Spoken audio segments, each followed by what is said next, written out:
everybody. Welcome back in. If you were here earlier this morning and you're back with us, welcome back. If you weren't here this morning, you can go catch that show on replay if it interests you. It's a Siders family case update as well as a Stacy Wandra case update. Anyway, welcome in on this Saturday night, guys. What are y'all doing? How the hell are y'all? How the hell are you?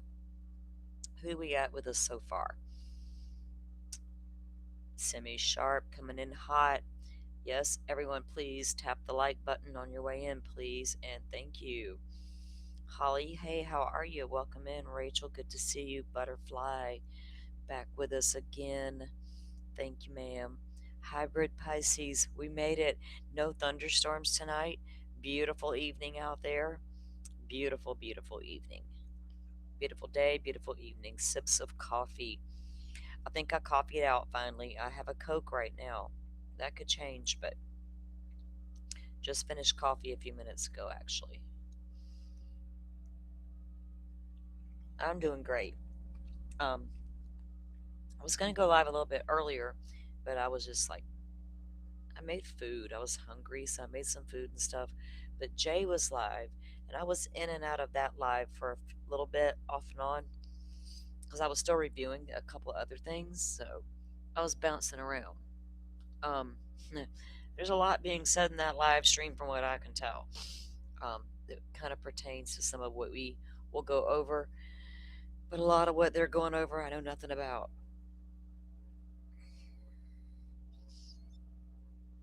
We need rain. It's scorched earth there, yeah, in Texas.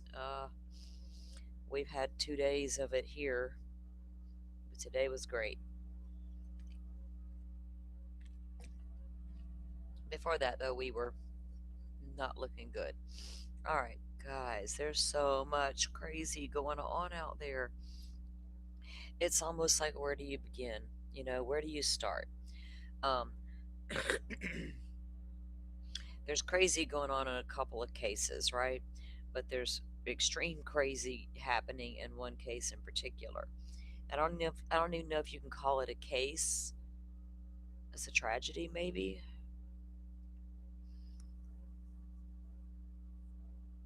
I don't know. Hey, I have a poll. I I can't find it now to pin it or unpin my other link so I could pin the poll, but the poll disappeared on my chat. I want to know if you guys are marked safe on these YouTube streets. Well, safe on the YouTube streets.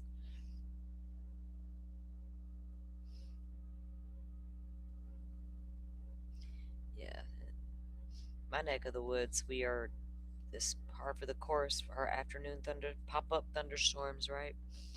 It is what it is. Crazy lightning shows when it happens. But anyway, mess up your. It'll annoy you because your power will go out for a while, but it come back. Thank goodness. All right, nobody is safe. Sip says nobody is safe right now. It feels that way. You can't. Even the algorithm has kind of been a little overcome lately, and I don't know if that's because I watched a couple of things for review and then boom, boom, boom, there it all is. I'm like, make it stop because it's a lot. There are live streams being held, rebuttal live streams, accusations everywhere, right? Music videos being made about people. It's wild. AI readings of emails. It's ugh. You just got here for us. You haven't missed anything. We just got started. These streets are so sus. They're so sus. You always wondered why I always say, be careful in YouTube streets. I was not exaggerating, was I? I meant it. And that was why. A lot of it was because of the shit show in the Sebastian Rogers, whatever that is, and the Idaho 4 stuff, right? And I'll show you a little bit of all of it tonight. There's been some wild stuff happen, y'all. Not just in the crama drama world, but that's really the most, I don't know, if it's more important than the other or not, because the other's pretty damn bad too. Just there's not many eyes looking at that. Krama drama is what they're called. Um, from my understanding, their whole existence on YouTube was to call out true crime creators for grifting and making money off of victims. Um, my understanding, that's what that Granny's watching lady was. Like she wasn't, she's not a true crime creator.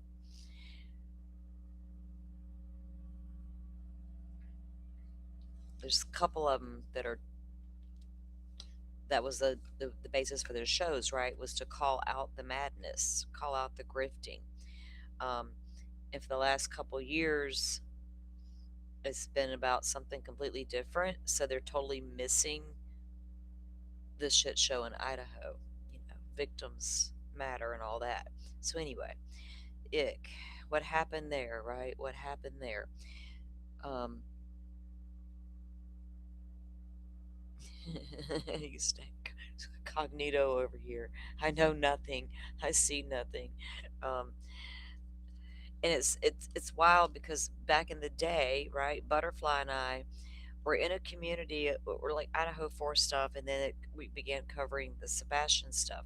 So we knew about a lot of these people, but we both dipped out on all of that, right? It was like a train wreck about to happen. You could see it coming a mile away, and you just ran as fast as you could in the other direction. I did that.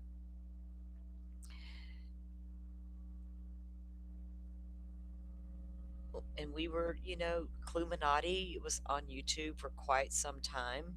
She started in the Idaho 4 case before Sebastian Rogers. You know, um, she had some wild Idaho 4 theories out there, including blaming victims' parents, stuff like that. It was, kind of like, whatever, girl, no. And then it moved into way other stuff, right? She became good friends with a creator named Dago, True Crime Cafe, Dago, True Crime, whatever it was called. And that's because he was also covering Idaho 4 in the same fashion she was, right? And Detective John came with a vengeance. He came from T Rev's show covering Idaho 4. And T Rev did, and they had a falling out or whatever, him and Detective John.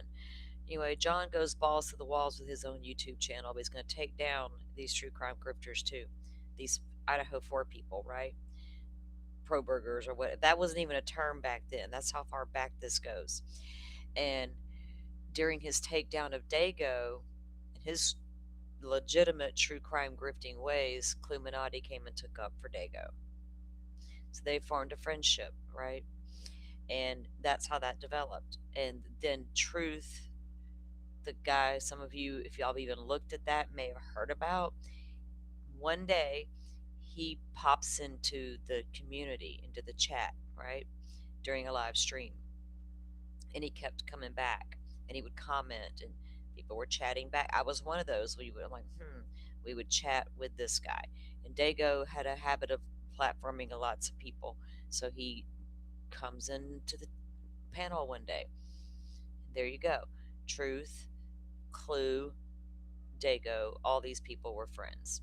And then I guess that Brittany J lady was covering Sebastian Rogers because it all just happened. Madeline Soto and Sebastian Rogers disappeared the same day. Let me look at chat. Let me get my notes here so we can stay on track.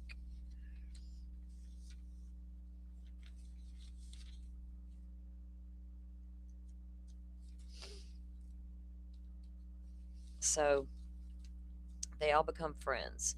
And from what I understand, because I didn't watch that Brittany J lady or whatever her name is, allegedly with Brittany J. Um, so Madeline and hang on, let me get to my train of thought so I can get to the very beginning of it. Right, we're gonna do it that way. All right. So February 26, 2024, Madeline Soto and Sebastian Rogers both go missing.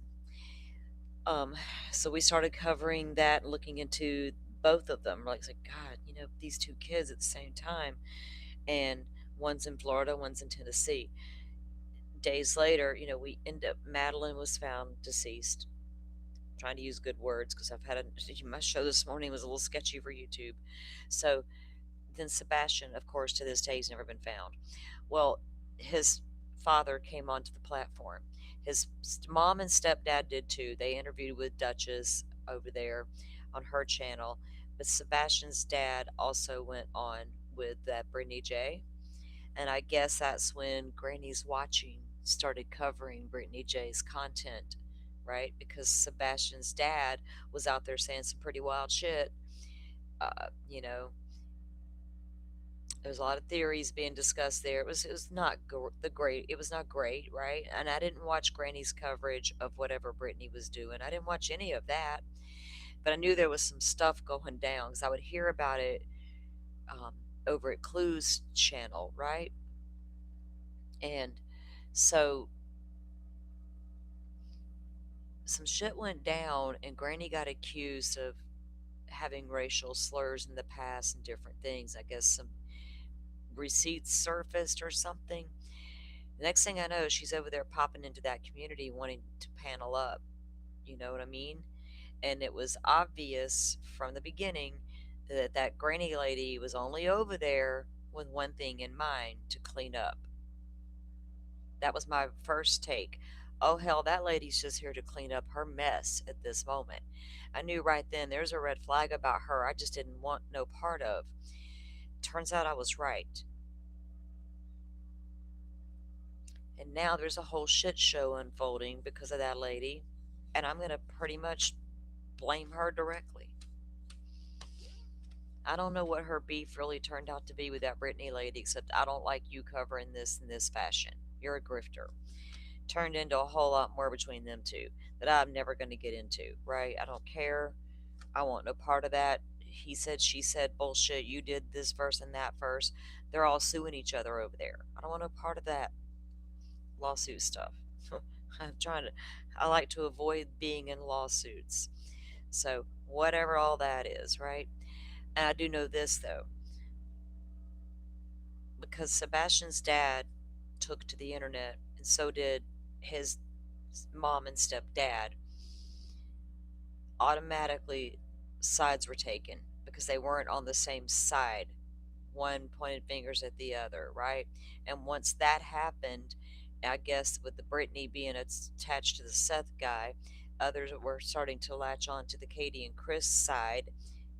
There was a sides, and you had to be on a side. It was weird to watch, right? Nobody who could be trying to force community members to take a side in something like that. Where that's when the creator responsibility should have kicked in.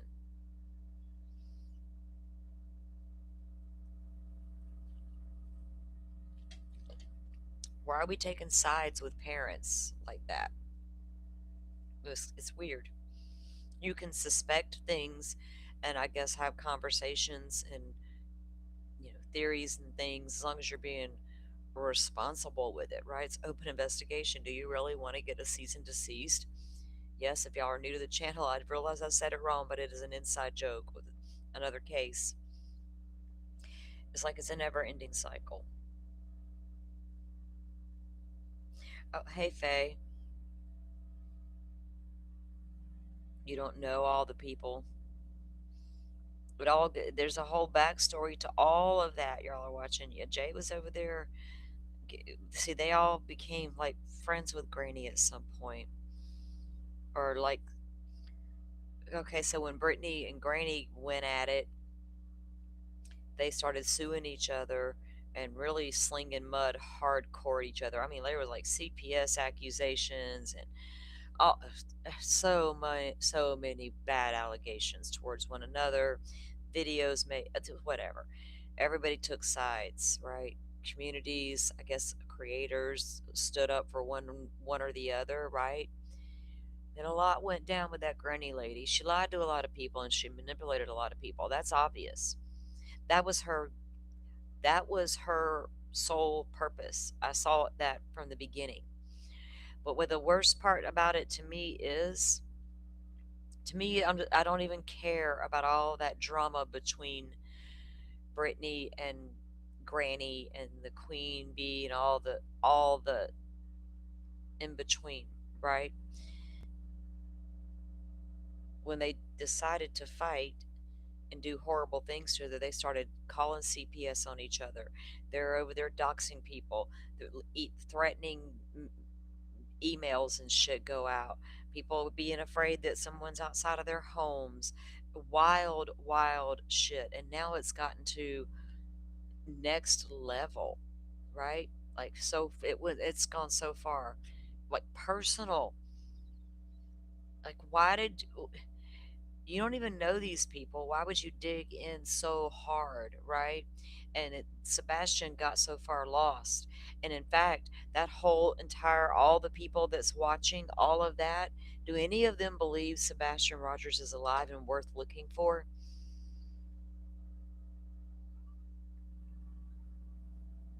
Because if a stranger or an online friend kidnapped that child, I don't know that anybody believes that, because that could even possibly happen, because Seth blames the other parents.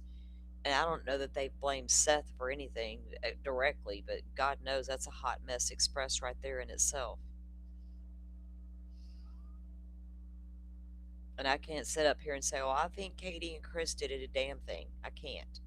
Just like I can't say Seth did either. Like, that's ridiculous almost to think he could pull some. But that's a whole other story, right? But because the family brought a lot of drama to the table. And when I tell you they did, y'all. It wasn't cool. It wasn't. What that family did is, so that you can't just blame, I don't just blame the creators that got involved, because the family damn sure made it a hot mess all on their own. That's right. It's about Sebastian Rogers. Sibs takes Sebastian's side. He's the one that has been lost. He's the one that walked out of that house. Where he went when he walked out of that house. So did this poor child self combust? Because they looked in the walls of that house looking for that child. They searched the landfill where they would have taken the garbage to. There's some bullshit out there about that now that's just like, where are they getting this stuff is beyond me, right? Tunnel vision. Seth said something very interesting the other night on the interview room, because I listened for details that Seth himself and his mod would not answer on their big question and answer session YouTube stream. If it wasn't about Katie and Chris, your question went ignored. I know, because I was there asking questions. Like Karen, I was just asking questions, and they went ignored. But all the ones about Katie and Chris were answered. It's wild. So they all believe that one of the parents did something, that no one's looking for that child. Although they claimed in a couple of clips I saw that they were, including giving out advice similar to my own. Yeah, the TBI number's out there, but you're probably better off to call 911 and tell the local authorities first. I'm like, yeah, wonder where they heard that at. Anyway, let's get to it. Let's get to a little something. Um,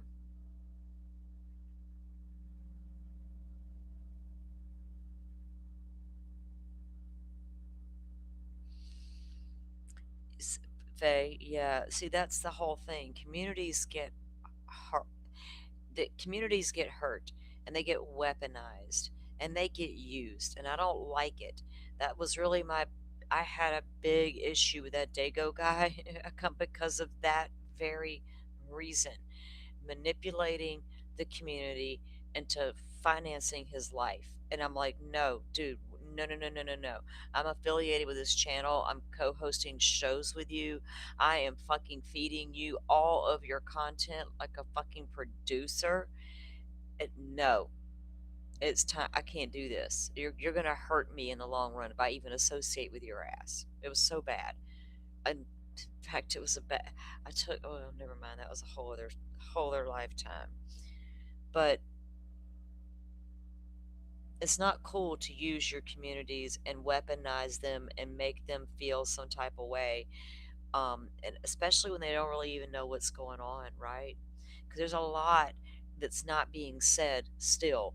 There's a lot that's not being shown that is out there to be consumed. It's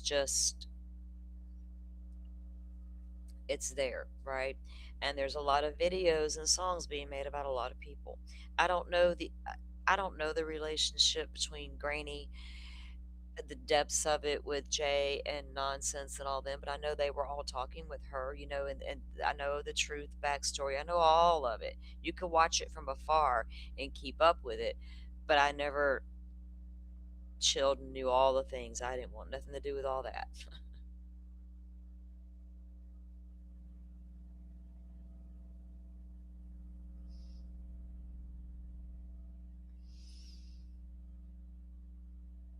Yeah, that's when Butterfly came in on the Sebastian and Maddie case, and it was I clicked with her immediately, right?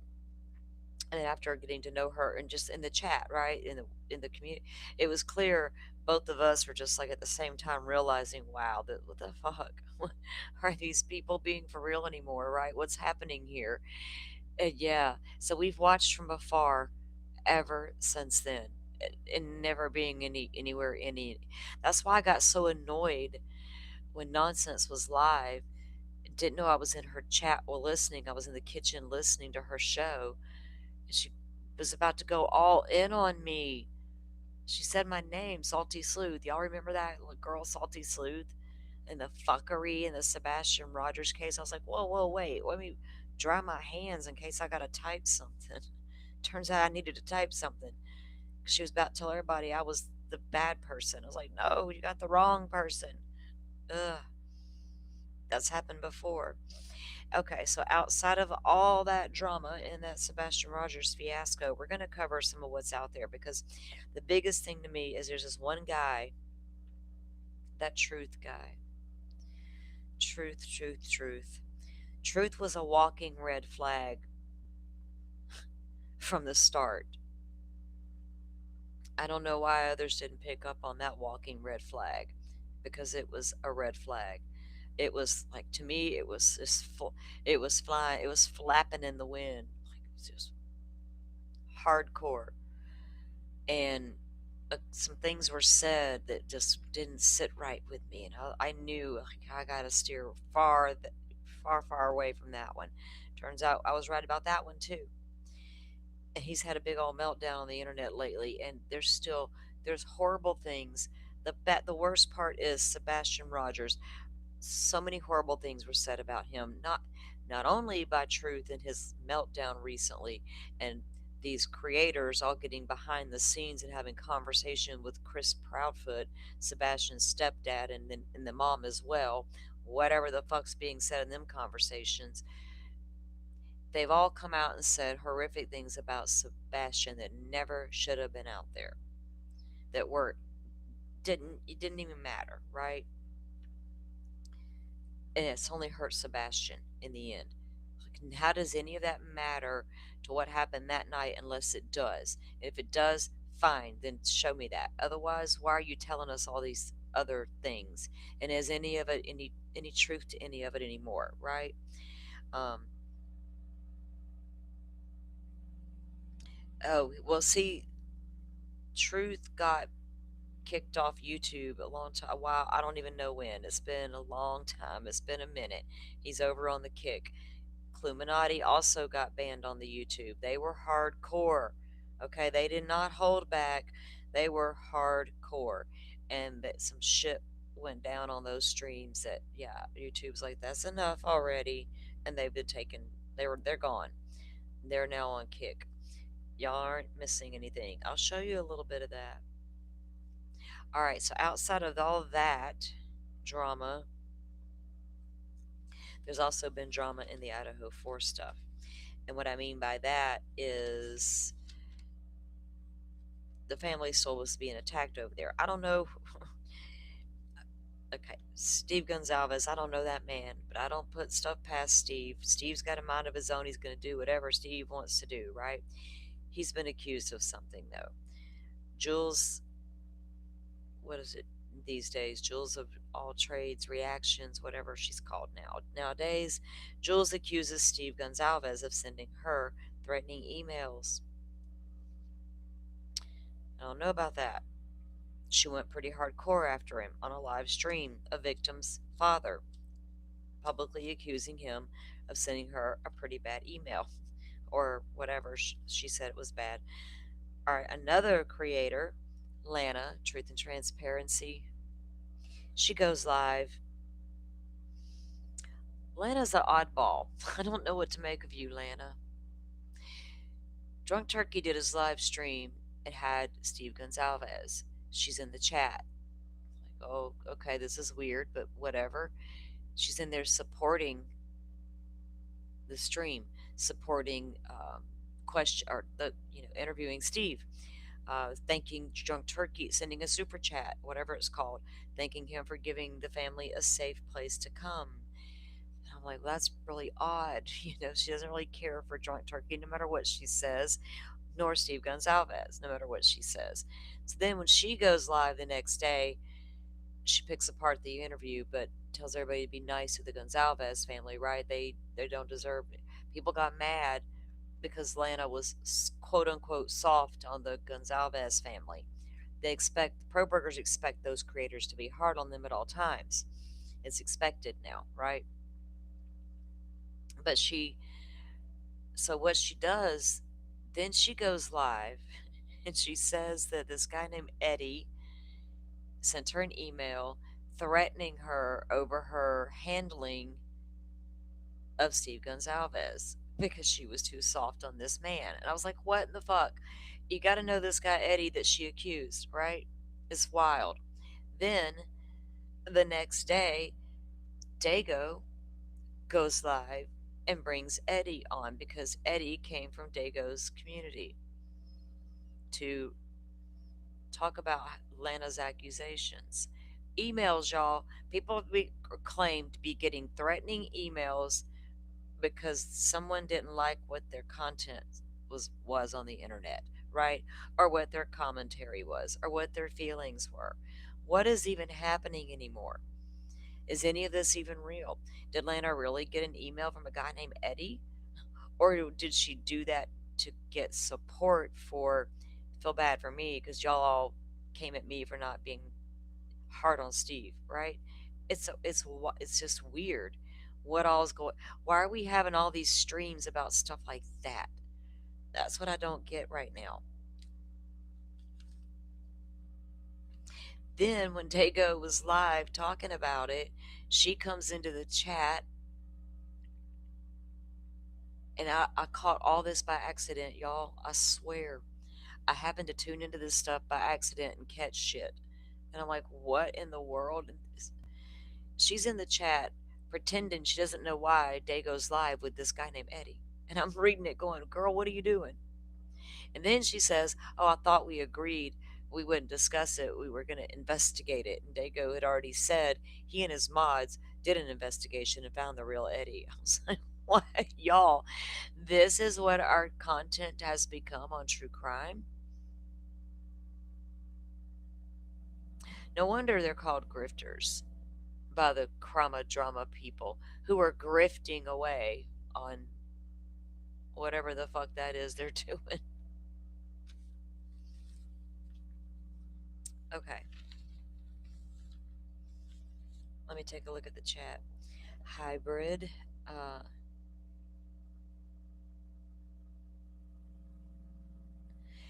okay? So you've known her since the Watts case. You know she's dressed up like Shanann and did her little gender reveal.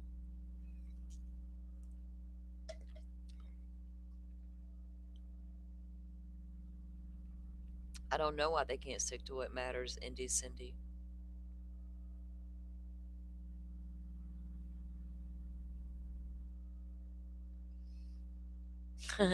Rachel, don't blame me. Rachel says I affected her algorithm. She saw this stuff and she was floored. I don't know what makes them want to live and breathe the chaos. What it's very draining energetically. It really is. Yeah, why are you in live streams with reminding people, well, I'm here for Sebastian. Like, really? Are you here for the drama? Because the whole stream's about the you're pointing out the lies that they're out there saying about you, or the whole whatever the back and forth has been for the past couple of years, all that weird shit, and then it's like they drawing the hard lines and getting support, right? Garnering the support like Granny was trying to do to get people to come support her.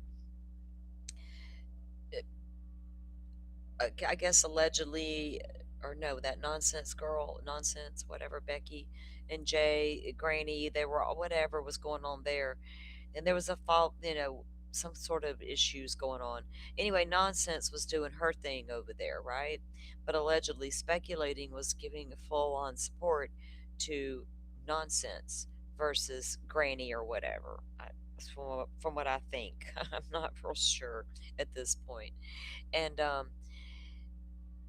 then at some point they were demanding Queen Bee. Somebody was turn over, you know, proof of her money that she raised or whatever.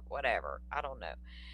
And I guess for deflection from that situation, somebody turned Queen Bee onto the information about allegedly speculating.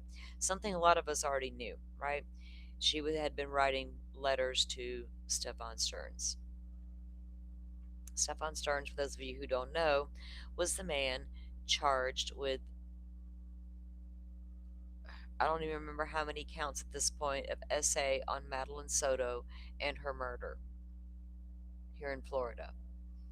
He's 3 hours from me sitting in the state penitentiary, Waukulla Springs prison.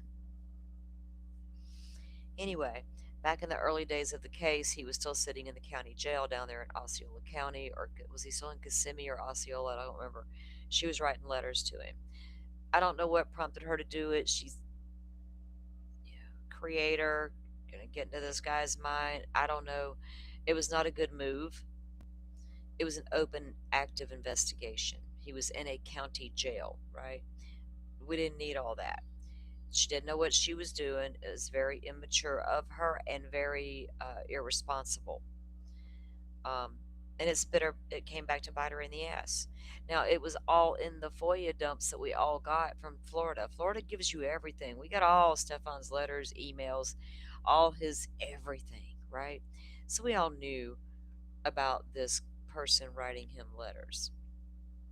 The emails are all out there now. I haven't read all of them, or their letters, whatever they were doing, emailing. I haven't read all of it. I don't want to. I don't need to.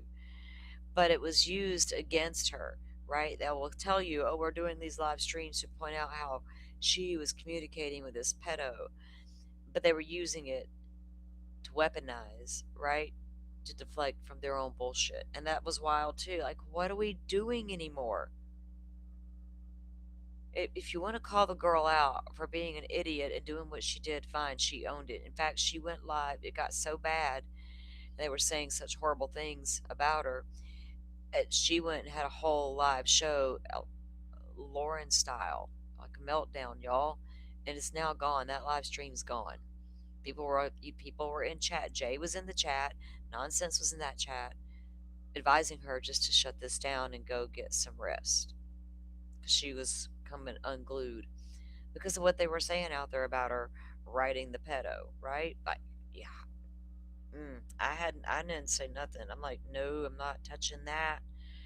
That's messy, right? So they will dig up stuff on you if you don't like if you don't fall in line, or if they don't like what you say.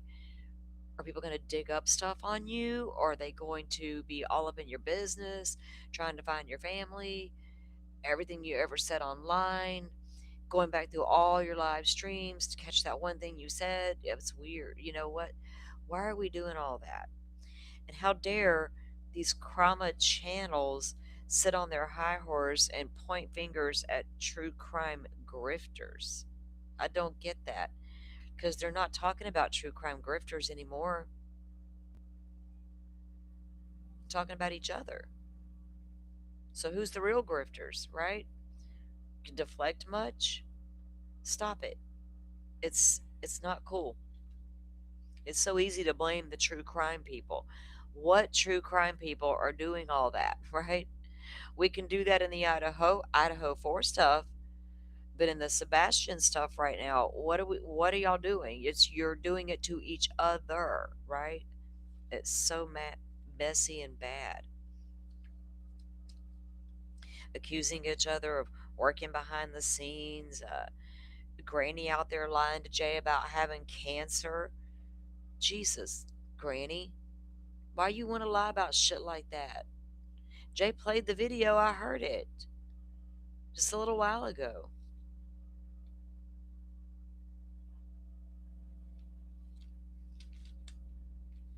They're far more damaged than these true crime. What true crime grifters they talking about anymore?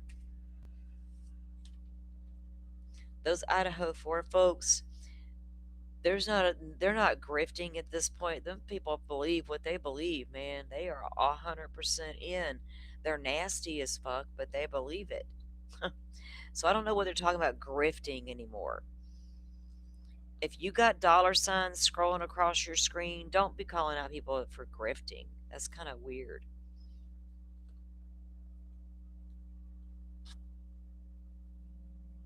A tale as old as YouTube. Calling out people in chats. Yeah. I mean, and going after their chats. And when I'll play y'all this video that I put together, right, of some of Granny's bullshit, and the way they downplay what chat was trying to tell, that the community was trying to express their feelings, because they took sides, right? And even with Truth and Clue, this has really affected that community, regardless of how we may feel about them. When they're trying to express that of how they felt used and weaponized, Granny literally blew it the fuck off, and it was nasty. I didn't like it at all. Like, really, really, lady, that is so. No, you need to be called out for that. This is me calling out the crime drama, true crime grifting lady.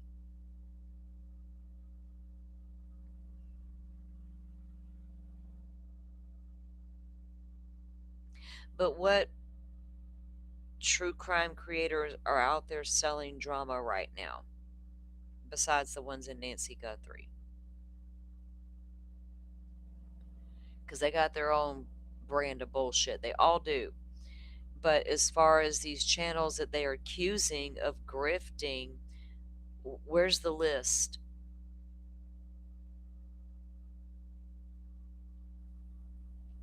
So if you come and talk about true crime anymore, are you an automatic grifter?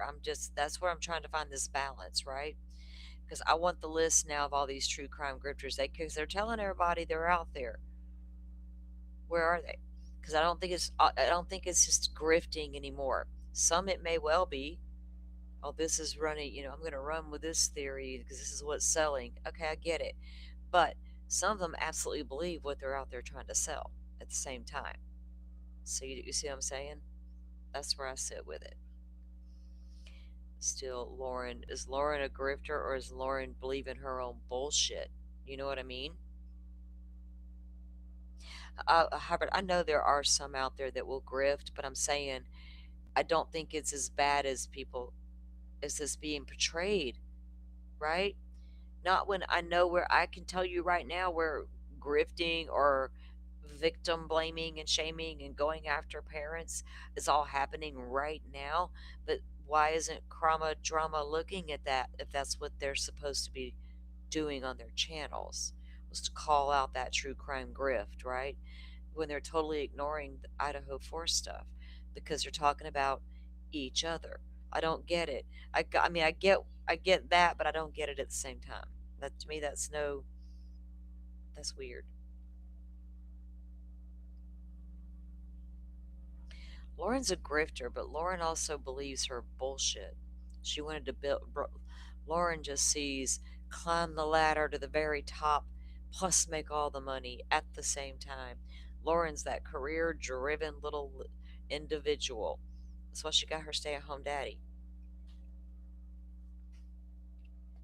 And of course, you build the career, you build the money follows, right? Lauren's not just about, I got to go make a dollar. Well, she likes to spend her dollars, but Lauren's also got a big ass ego to go along with it. She needs to be at the top. She has to be at the top. Gray Hughes is such a weirdo. Here, what's he do? Indy, he's like, y'all haven't given me any money today, you bastards. I can't believe y'all won't give me any money. I'm not going to give you a new video. You didn't pay me for the last video. There's your true crime grifter. It's Gray Hughes. Let's give it. Oh, there's your real true crime grifter for real, Cindy. For real. That dude's something else. All right, y'all. Let's get some review doing. Let's get some reviewing going. Lauren still thinks she belongs in the rooms. All the rooms, Rachel, belong to Lauren. Lauren's like, this is my room and I own it. They're like, no, you don't, girl. Get on, get gone, girl.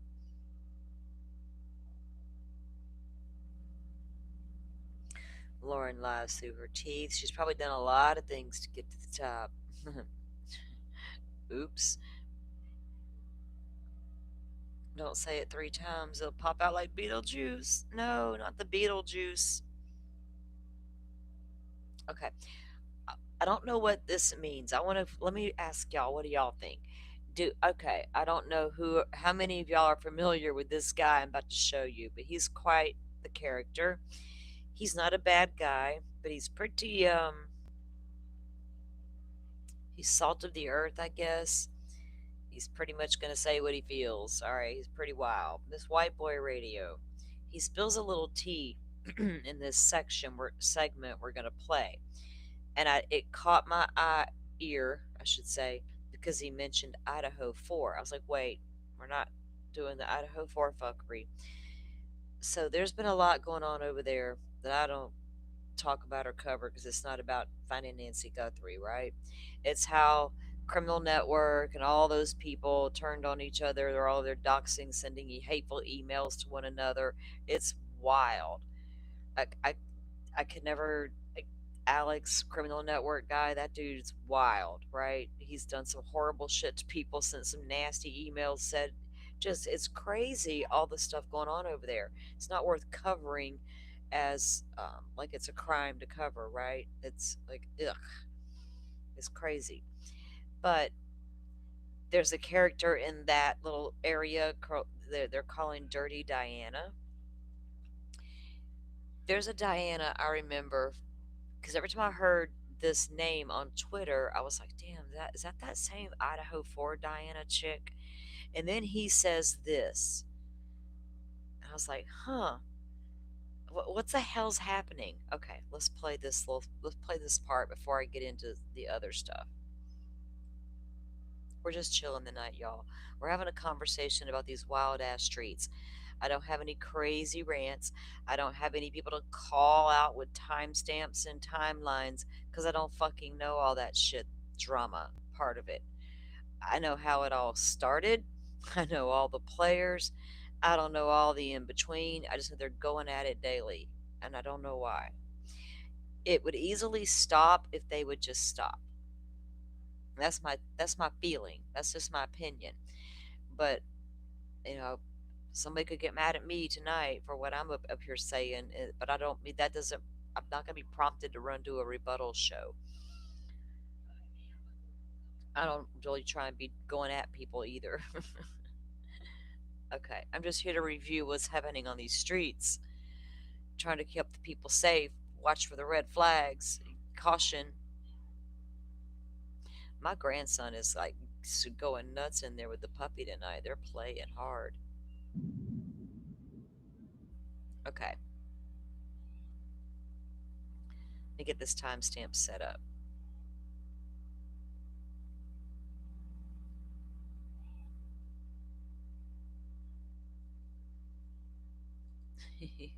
That puppy is wild.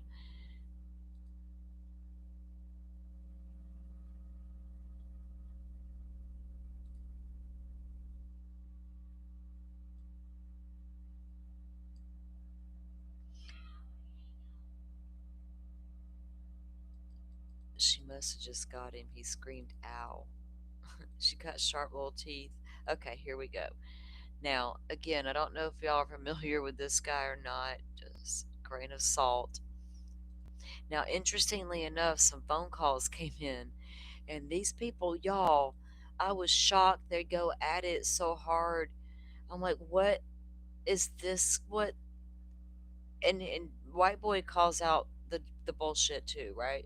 Allegedly, that's what goes on over there. So sorry, I need to drink my Coke.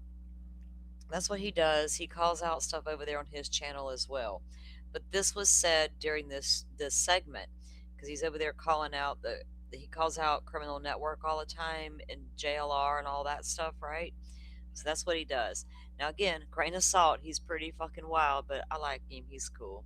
He's all right. Hey, Dreadful Penny, how are you? We're chilling.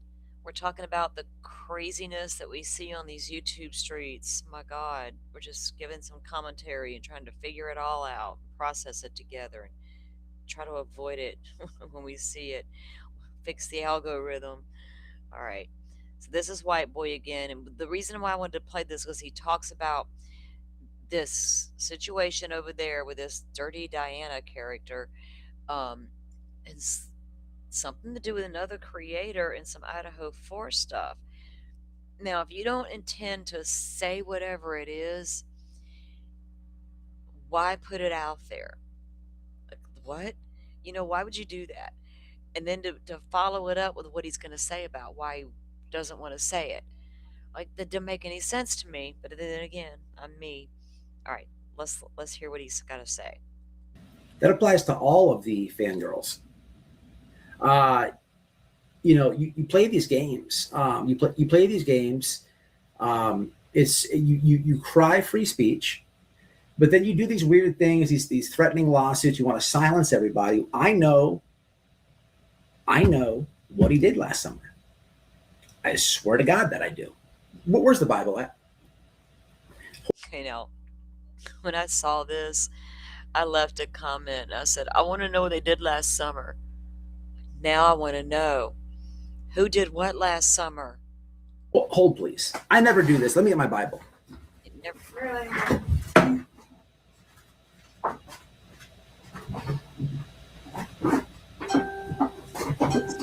The rest of it. All right, don't get too used to this, right? Don't get too used to this. But here's two Bibles. So I swear on both these Bibles that I know what he did last summer. And the thing is, like, you want to be a fangirl and you want to do all this weird shit. Hey, do you. I so bad right now want to tell you everybody what's happening, right? So bad. I want that dude to feel this big. But I swore to somebody months ago that I would not do it, right? And if I was to out this information, I would definitely lose a friend. And I'm not really about that. Now, you people keep pushing and pushing and pushing. For fuck's sakes, I'm going to lose a friend. And what you will do indirectly is get this information out there. And holy crap, is this embarrassing? But I wouldn't expect anything more. And I thought about it now that I have their attention a little bit, whether it's Amanda, Dirty Deanna, Misty, the Italian simp, this fucking one, I forgot her name too, this one. Oh my God. Whether it's, I don't care who you are. You keep playing, you keep playing these games. You keep playing these, and I will out it. I will lose a friend.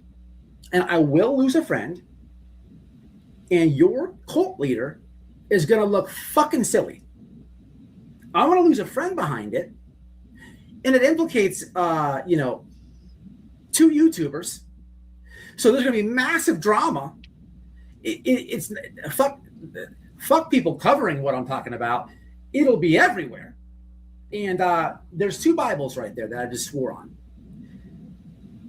So I thought about this, right? Because this other one is saying, "Oh, I'm going to add Hella's co-host and White Boy to a lawsuit."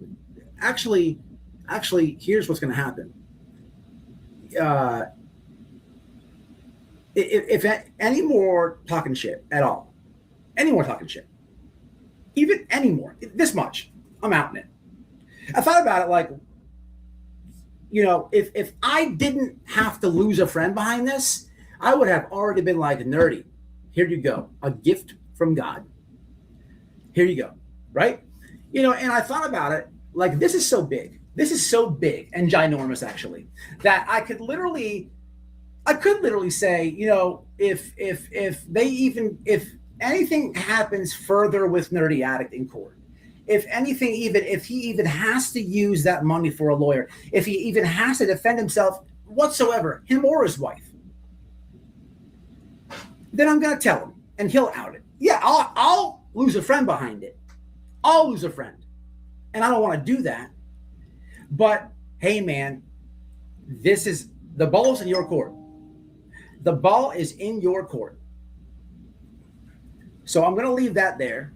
No hints. I'm not doing it, y'all. I'm not doing it. But you guys know, the White Boy don't fuck around. This and I have receipts on it. Um, I know what you did last summer, or should I say Idaho 4? Or should I say Idaho 4? All that. You're going to lose a friend over it. What? It would be so big. What is it? What's it got to do with Idaho 4 and a creator? And if Nerdy's lawsuit stuff, then I'll have to expose it? What? Why even go live and say that stuff? We all, well, not we all, some of us know there was a lot of fuckery in the Idaho 4 case. And I know how bad it was. And I did not like that statement right there. That really bothered me. I don't know what that meant. Could be so big, or maybe it's nothing at all, right? Maybe it's just an idle threat by somebody. I don't know. But that's not cool. Yeah, yeah, Hella's on the screen. They share information about JLR and stuff. So, criminal network and those people. But I didn't care for that at all. Should I say that?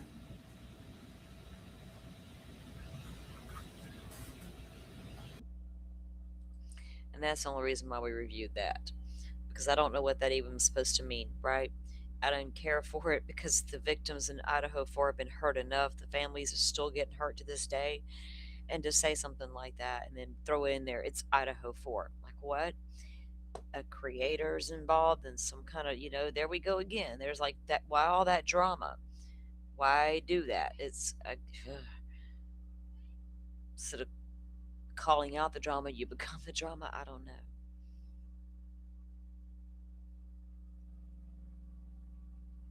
Okay, let me see what's going on here. Silly. Hello.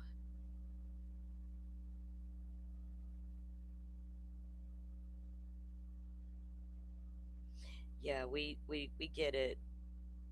You're not an Aussie fan. She's over there in your neck of the woods. But no, we get it. We feel the same. Creators are making it about them. I don't get it. And you want to see how let's get another example of this. And it's going to be a short piece from another live stream.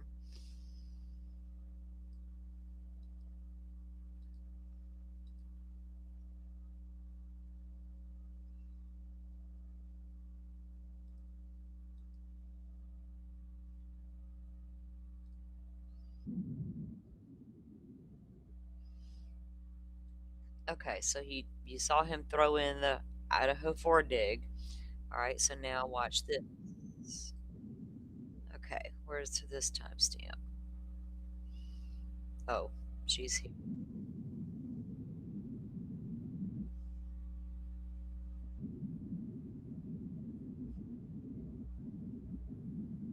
Okay, I'm not going to play everything she said leading up to where she's at right now because it's not good and I don't really want to hear it. I just don't want to hear it. Um, this is Jules, big Idaho. Oh, I think that's all she covers is Idaho 4. Um, one of Brian Koberger's biggest, strongest supporters. She is emailed, communicated with Brian's sister. Yeah, Jules with True Crimes Reactions is what her channel is called these days. Live, are me and my family now being threatened by the Gonzalez family? It's time I tell a story. Now, she goes on in the beginning, because Jules, she'll tell you her life story. But anyway, apparently getting this email made her feel grateful. You know, it woke her up and made her be grateful for where she is today. Anyway, we don't care about all that right now. This is what she says about Steve Gonzalez, the father of Kaylee Gonzalez, one of the Idaho 4 victims. Now, Steve Gonzalez is a rogue as they come. He's got a mind of his own. He will do what the fuck he pleases. No one's going to tell him otherwise. I don't know what Steve did and didn't do, but here's her accusation. Steve has not addressed it publicly that I've seen. But anyway, here we go. These emails right here. This dumbass, bro. Then the dumb shit instantly can't spell pizza. I mean, the goddamn. And if anybody knows me, just even a little bit, I don't even like pizza. I never want pizza. I don't do pizza. But, grease it up, baby. I don't know what to tell you. Absolutely crazy. But you're going to see in the responses that the person sounds like Steve when they speak, which, again, does not mean it's Steve. It means that they are very good at mimicking people if they're not Steve or Christy or Olivia, because we know they're all a little bit freaking psychotic, okay? So this was sent to me during the live that we were doing earlier. Notice how she speaks about the victim's parents when Jules talks. And this has been going on for a long time. Earlier, going over, of all things, Brian's psychological evaluation. I mean, show me you're actually freaking psychotic without showing me. I mean, shit, come on now. We might be looking at that example. I'm not sure. Ridiculously ironic. So it says, you may not believe in science or that the earth is round, which science saved my daughter's life. If there wouldn't be advances in science, she would have died a decade ago. So that's automatically off the bat, you're a dumb shit. But that doesn't make it any less valid. I'm sharing this because Hannity's team, in fact, vetted the experts and this TSD subject matter she was going to testify to. No, they didn't, because there's no such thing. There's no such thing, but continued. I'd say interview her, but no one takes you seriously enough to entertain such an idea. Well, you must take me pretty fucking serious, whoever the fuck you are, because you have gone and spent who knows how many hours, if not weeks, if not longer, just to have wrong information. I mean, damn. I must be pretty important. I must be pretty fucking important. TSD, learn it, love it, fatty. Oh my God. You know what I can fix? My gumbo arms. You know what you can't fix? Being fucking stupid. What the I'll take fat over stupid any damn day of the week. Your boy is cooked, which is something else Steve sure likes to say lately because he thinks he's cool and hip with the kids. But please set him up for a trial so Idaho can blast him full of holes, like I'll do to the next person who walks into my yard. At least we have that in common. I dare you to do it. Ditto. I'm so glad the Koberger's family picked your stupid ass and not Lana. They would never. When Lana attacked me for whatever she said, for whatever the fuck she said, and somehow felt the need to mention my parenting, Melissa emailed me. She heard it. For what it's worth, I think you're a great mom. She heard it. They would never. They would never. They would never. At least she had a brain. Had, yeah, maybe, but no. This is Jules' True Crime Reactions. She was Jules of all trades in the beginning. She's been covering Idaho for from the beginning.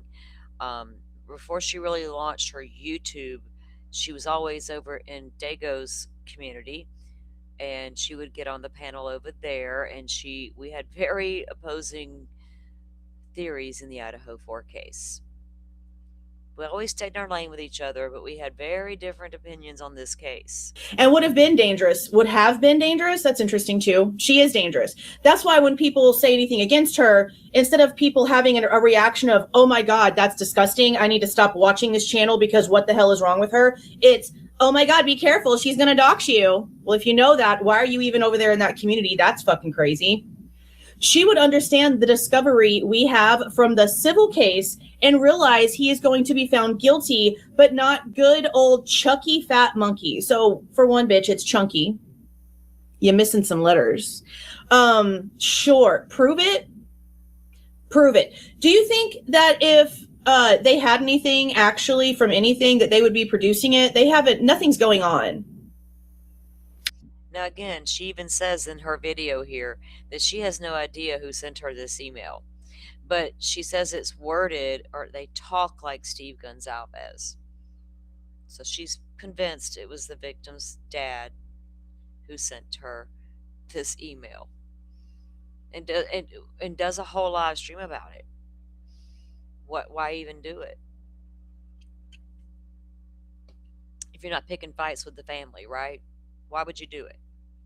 As of right now, the civil case is probably on hold. We just haven't had anything come through the courts. There's been no updates on it. This thing is about to go back to court. They can't sue the school if now this other shit is going on. And that's why Steve is. By the time you came around, Butterfly, Sebastian, Jules was gone. She had a falling out with Dago because she too was tired of feeding that man content, being his sole reason for having content. Probably feeling froggy. $100 million would make you go real stupid. If you weren't so fucking broke, bitch, where? This person built her channel on the back of Idaho 4. Plain and simple. I was there when it happened. She had some TikToks going on, I guess, something over there. But Idaho 4 is where she boom, right? And at that point in time, if you were a creator on YouTube and you talked about Brian Koberger may not be the guy in any capacity, you were going to grow that channel. Now, some did grift and came out and admitted it later. Well, one, publicly buzzed, admits it. I grifted for a little while. Then it was like, got so crazy. I was like, what am I doing? And he bailed. And he took flack for bailing. He'd be like, what are you doing dipping out on the Idaho 4? You think Koberger's guilty now? That kind of thing, right? And the creators that did go all in the beginning with maybe Koberger, he didn't do it, let's go there for it because this is what's bringing in the viewers. Even they couldn't stay with that. They finally went legit and covered it the way it should have been. And some were managed to do that turnaround. Drunk Turkey's one of those. I can't lie. It's proofs out there. This one, always 1,000% quote unquote pro burger. Built the channel on the backs of the Idaho 4 victims and doesn't mind trashing the victims or the family of the victim. In fact, that's one of their favorite things to do. Lawyers would be knocking on your broken screen door, serving you papers. I don't have a fucking screen door, you psychotic idiot. But you won't, don't own anything worth taking. I don't own anything now, bitch. I'm paying bills. I'm paying mortgages. I'm in debt. Merca, what you talking about? Duh. Now, that is how sad your sorry life truly is. Thinking about that, thinking about my student loans. Yeah, it does suck, bro. It makes a lot of sense why you would relate so well to Psych Boy. You mean the one that just hates people because people suck? Yeah, I guess so. Fuck it. I bet he'd make a great babysitter for you when you need to renew your EBT card. I was making $12 an hour taking care of me, the kids, and my ex all in the house and still didn't qualify for food stamps when I was pregnant. What? Why is she? I don't get this either. What psychologically, what drives all of this behavior, right? So somebody sends you this nasty email, in her eyes, nasty email, threatening email, and then I'm going to go live and discuss it, right? I think Steve would have known, if I send this girl an email, it's going to get out there. Public's going to know because she's going to go at me, right? So would he even send it? I don't know. But her, integrity wise, responsibility wise, oh, it's going out there, right? It Because they can't stand this family in this case, because they all think Steve Gonzalez knows Koberger didn't kill their child, and they're just going along with it for fuck's sake. And they're all going to make some money off of this with this big loose lawsuit against WSU. It's insane how hard they go after the families in this case, because they come out and had a voice of their own. Who's to say they can't? Kresha and Kay can come out and have a voice. Steve Gonzalez can have a voice. And by God, Steve Gonzalez has got the same attorney that Kay and Larry Woodcock have. So he's got, you know what I mean? So for people, this is like the same. They want to silence this family any way they can, especially this one here. They just don't like him because he says Koberger did it. They used to like him in the beginning because he questioned law enforcement when he would speak publicly. He did have questions, but he was being a daddy. He was being a dad. And then the minute he decided, okay, they got the guy, I'm seeing evidence he's the guy, because social media was feeding him a bag of shit that Koberger wasn't the guy. And then he starts seeing evidence that Koberger's the guy. And when the minute he started saying that publicly, they turned and just wanted to shred him to pieces at that point. He got used by social media when he came out with questions for law enforcement. Here, Steve, read this email, read this DM. Here's what really happened. We heard this rumor. We know this. We know that. It was a fucking hot mess. What are you talking about? Okay. Now keep up the great work of getting BK set up for the firing squad. You're the best. Keep up. Like, how am I supposed to even take offense to this? How am I supposed to even take offense to this? This is so absolutely insane. And then they go on with all this dumb shit thinking, what the fuck you think I'm going to click on your links? Are you dumb? Instantly, I said, motherfucker, I live in a house I pay a mortgage for. That was enough for me not to give two fucks by. Done. Go the fuck away. Okay. This is the next one. Let me pull it up. Because I deleted these. I printed them every time they sent me something, and then I deleted it so that it wasn't in my inbox. And even though, like, it's a bullshit, I still have to, like, not show email addresses and shit like that all the way, because YouTube will try to do some stupid shit, even though this dude is the one being a piece of shit. And so I still have to take some precautions. So give me a second.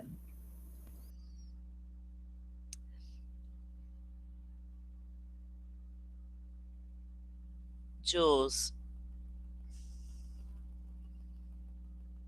what are you doing, girl? Hang on, because I see something I didn't see before. Steve. Okay, Heifer here. Miss Heifer don't like Steve Gonzalez. Gonzo OG allegedly is Steve Gonzalez. So that nothing comes through that they can try to use to get this video taken down. Because Does she think her reaction with her pink line worked? Anyway, nobody's trying to get your video down, Jules. I think it's still up, obviously. But see, that's it right there. She just goes live, whether or not the father of the victim sent her this email or not. He has heard all the horrible things she has said about his daughter and the other victims. He's heard everything that she said about Koberger being innocent, right? So if he felt some type of way and sent her an email, then I guess so be it. It's because she's been going at his ass hard and heavy. Still don't know that that's Steve, but it looks like it might be Steve. Who knows? But there's just a taste of how she feels about this man. We showed you something the last time we were live with this content that I even covered it. I showed you a little bit of how she goes in at this family. It's disgusting. And it's always been that way for some reason. Like, if you can't, okay, if you want to have your feelings that Koberger's innocent, do you all day. because I belong to a crowd who thinks Rick Allen might be innocent. We're going to try to get, we do that all day. But so go ahead, do that. But you don't have to attack the family. You attack the case based on its merit, the way we do Delphi, right? And that way. I'm not holding live streams about crazy shit and going after the parents. It's got nothing to do with it. So if they had anything to work with, right? Because I've been waiting, what, 4 years for any of these pro burgers to show me some proof Koberger didn't do it. And I'll just jump on that little bandwagon, but I haven't seen it yet. Haven't seen it yet. But there's a taste of what's out there for that family to have to endure constantly.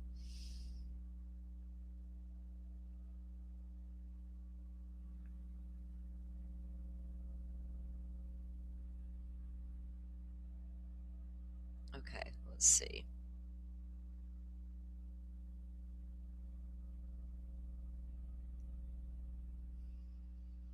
People have lost sight of equal rights.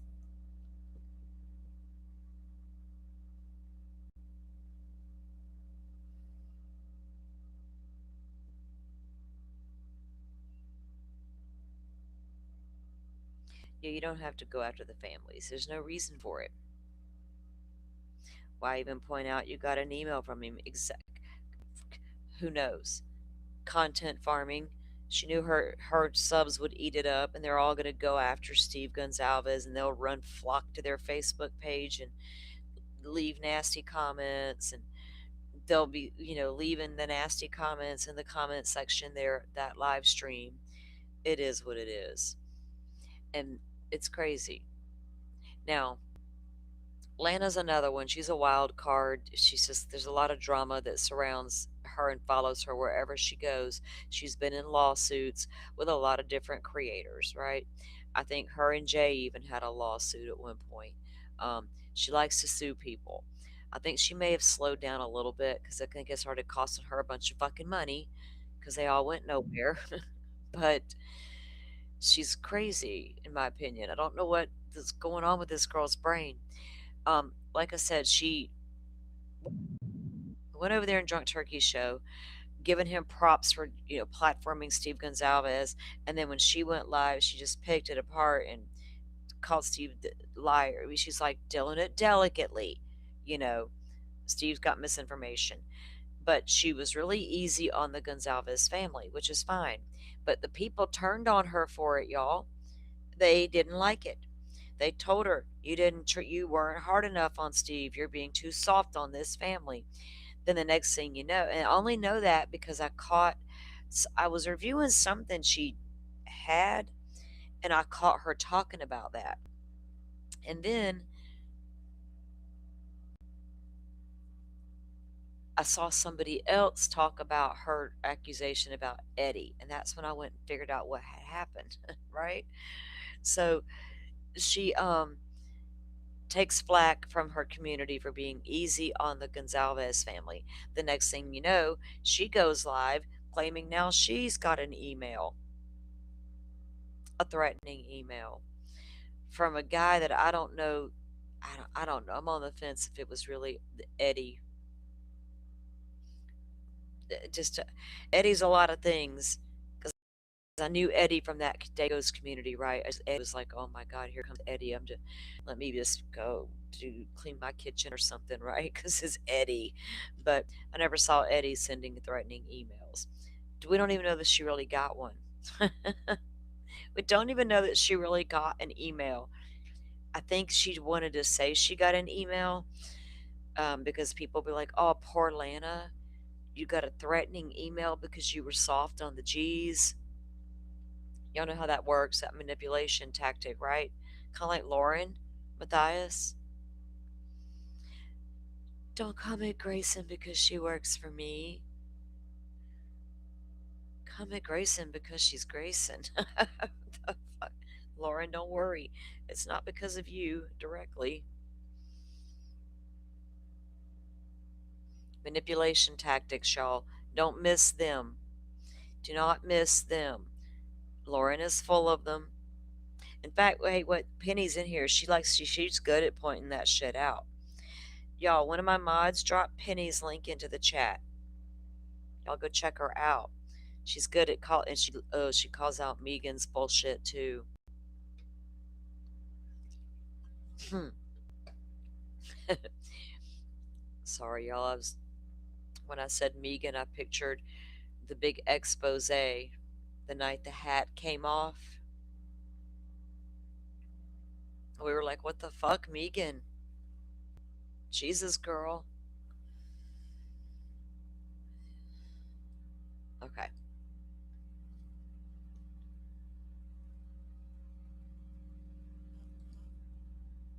Now this is. I don't know if y'all know who.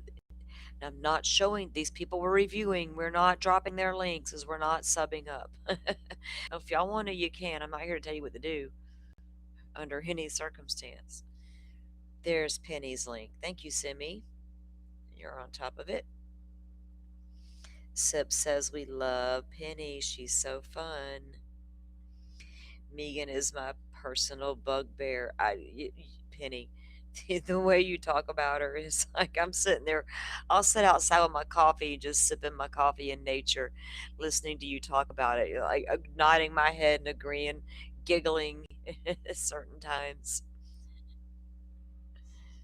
It's crazy. That girl's wild, isn't she? Megan, phew, girl,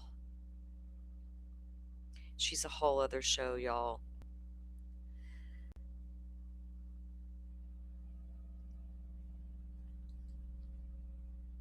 She's a whole other show. She won't tune into this kind of show where it's like she can see the other side of me. She's only seen that one side of me that she doesn't like. Wait, I don't think she liked me before all the Lauren stuff because she knew me from Joe's, whatever that shit Joe was doing over there. Yeah, she knew me from there. We were very different women. It was obvious from the get go, but we just like were cordial to each other, I guess. We didn't like chill together or hang or do shows together. None of that. None of that was happening. She was just Joe's friend. It was not the same as me. Okay. Do I have the right timestamp here? I did a lot. Okay. So Lana's going to explain that she did a live talking about the review of Drunk Turkey interviewing Steve Gonzalez. And then she's going to go into explaining about this damn random email that now she's got an email. Emails for everybody. Emails for everybody. Y'all be nice in your emails. Don't email me if you're not going to be nice. Now watch, I'll get that. I won't even open that shit. It's like people who call my phone. If my phone doesn't know you, we don't answer. Like, you go to voicemail. Screw it. That's what voicemail's for. Emergency. They'll continue to call back. Everybody who's important is already programmed in the phone, so we're not doing it. We won't even open the emails. We're good. We don't care. Okay. Because everybody's getting these weird emails and I don't want any. So I'm going to avoid all the emails and the cease and desist going forward. Strange knocks at the door. I'm not getting served. I'm not having any of that.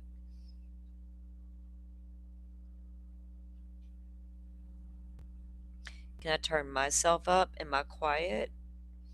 I've gotten accused of yelling before, girl. Okay. Fair use. Fair use. Yeah, I don't think Lana will strike me. I don't know, Lana. Lana might strike. Will you strike, Lana? All right. While Lana starts telling us what's going on over there in her little world at the moment, we're not going to do, we would do like a long review of her. We just can't. I'm going to go grab a cold drink from the refrigerator. The videos are a bit loud. It's going to depend video to video, y'all. I'm not playing anything right now. Y'all know that, right? It's just me talking. The videos are a bit loud.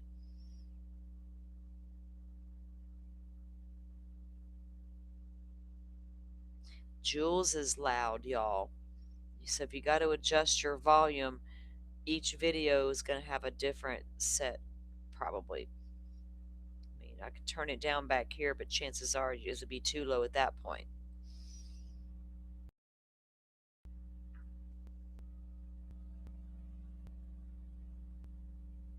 You watch Teresa for Delphi, but Lauren's coverage.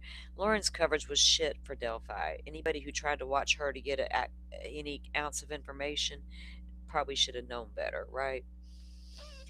Christina's out there calling out her coverage, but those of us who were in Delphi already knew, right? Yeah. The litigation on the streets is out of control. There's no sense in it. There's no reason for it, right? There's just no good reason for all that. If you're not you shouldn't be harming people. You shouldn't be out here with the intent to go at people for different opinions or for voicing their opinion and you not liking it. And don't go searching down their social medias and trying to find their family and all the things. That's weird. You know, for it took a long time for me to show my picture because I knew that kind of stuff already happened on these streets. People want to say, "Oh, you need to cam up." Well, I'm not going to get on camera. The best you're going to get is that picture, right? You don't need to see my house or anything about my life like that because I don't trust some of the people on these streets. I've seen too much. All it takes is you to say the wrong thing to trigger the wrong person, right? I never know who's watching. And if you don't believe me, go check around. It's insane. Yeah, it is crazy.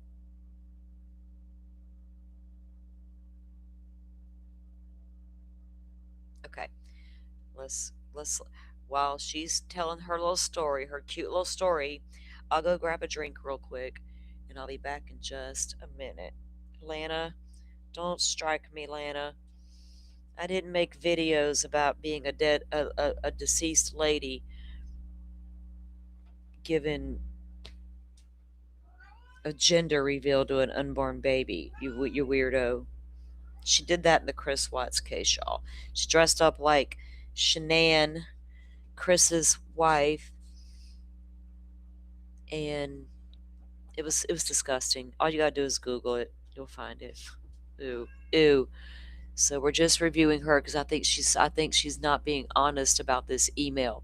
And when I show you all this Eddie guy that she's accusing, you'll see why I'm not so sure it was Eddie. Okay? Eddie might be having a weird theory, but I don't know about sending a crazy email. All right, I'm going to mute while she's going. Live yesterday showing the Steve Gonsalves interview with Drunk Turkey. I had and have been receiving emails from a very disturbed individual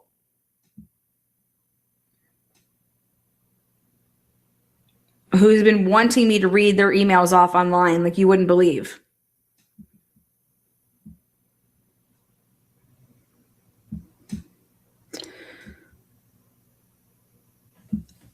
In quotes, fact is your social intelligence quotient isn't measurable. And as such, if it was known you were found with a bullet to the forehead, I wouldn't be no surprise. End quote.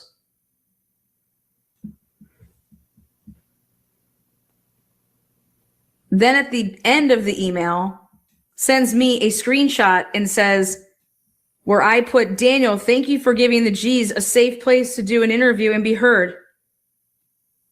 Then wants to say, bye-bye, sweetie. What a tool, LMAO. Brave enough to ask dumb turkey for the $4.99 refund you sent for SG, who has persistently bashed anyone investigating the case. This is from Eddie, that 72-year-old little fucking slapdick, okay, who coughs and stumbles and mumbles, okay, is it my turn to talk now? Oh, okay. I'm on Diego's and hi. I don't need fucking prayers. This guy's an absolute piece of garbage. Okay? This is probably the 7th.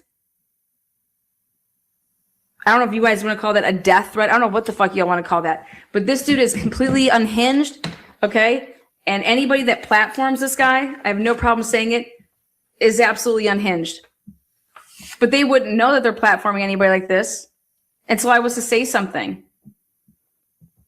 But this shrinkled sack who literally emails harassing and death threats on the regular for a long time.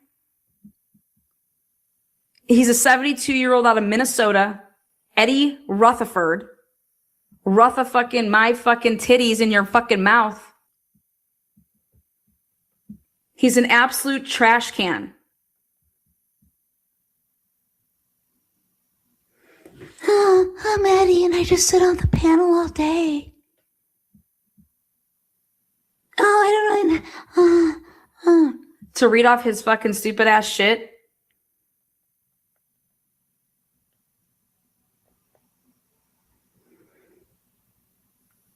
What blows away cool is your public physical appearance. Cap on backwards as men wear them. Hoodie half up, no makeup ever. Impressive. And yet you watch every single fucking one of my lives. Damn, to put on no makeup and I must be rocking something good. Oh, little poor fucking Eddie. Okay, y'all get the gist there of this girl? That's Lana Oriani, whatever. You Google her, you'll see. So Jay played a clip of that video. Yeah, they have a past. I don't know. You can deep dive it if you want. I don't wanna. um, okay, so this guy Eddie, she's accusing of sending her this letter, is in retaliation because she went soft on the G's, right? So I had to wonder, was it real? Because the Eddie she's accusing is not a 72-year-old man. Dago thinks he found the real guy, but Dago couldn't find his way out of a wet paper bag, right? He didn't find shit. But I don't think it's. She says he's got sent her other emails, right? Eddie has emailed her in the past.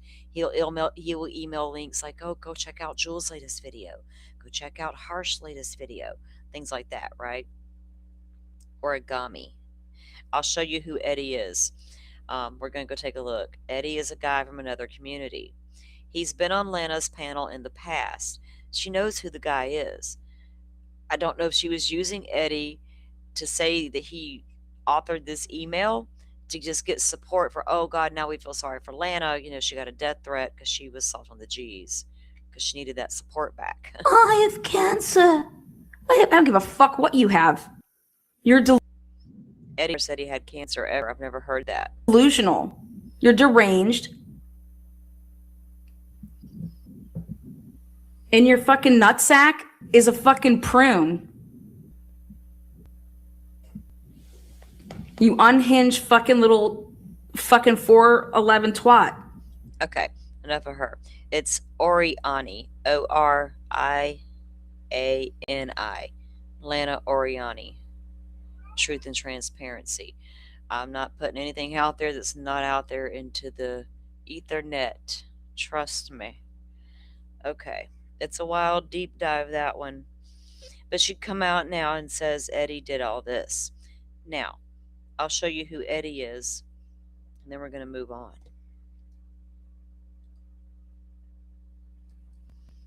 This guy used to bore me to death. And he didn't like nobody coming on panel if he was a panel guest because, like Dr. John, he would be interrupted, especially in the middle of a good thought, right? When he's trying to lay out his theory, his ever so thoughtful, well laid out theory in the Idaho 4 case of why Brian Koberger is not the real killer. Eddie knows all. That's Eddie. But is Eddie a email author like that? I don't know. His emails were about go watch this, right?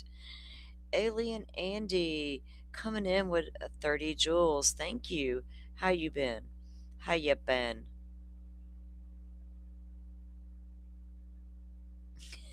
Indy Cindy.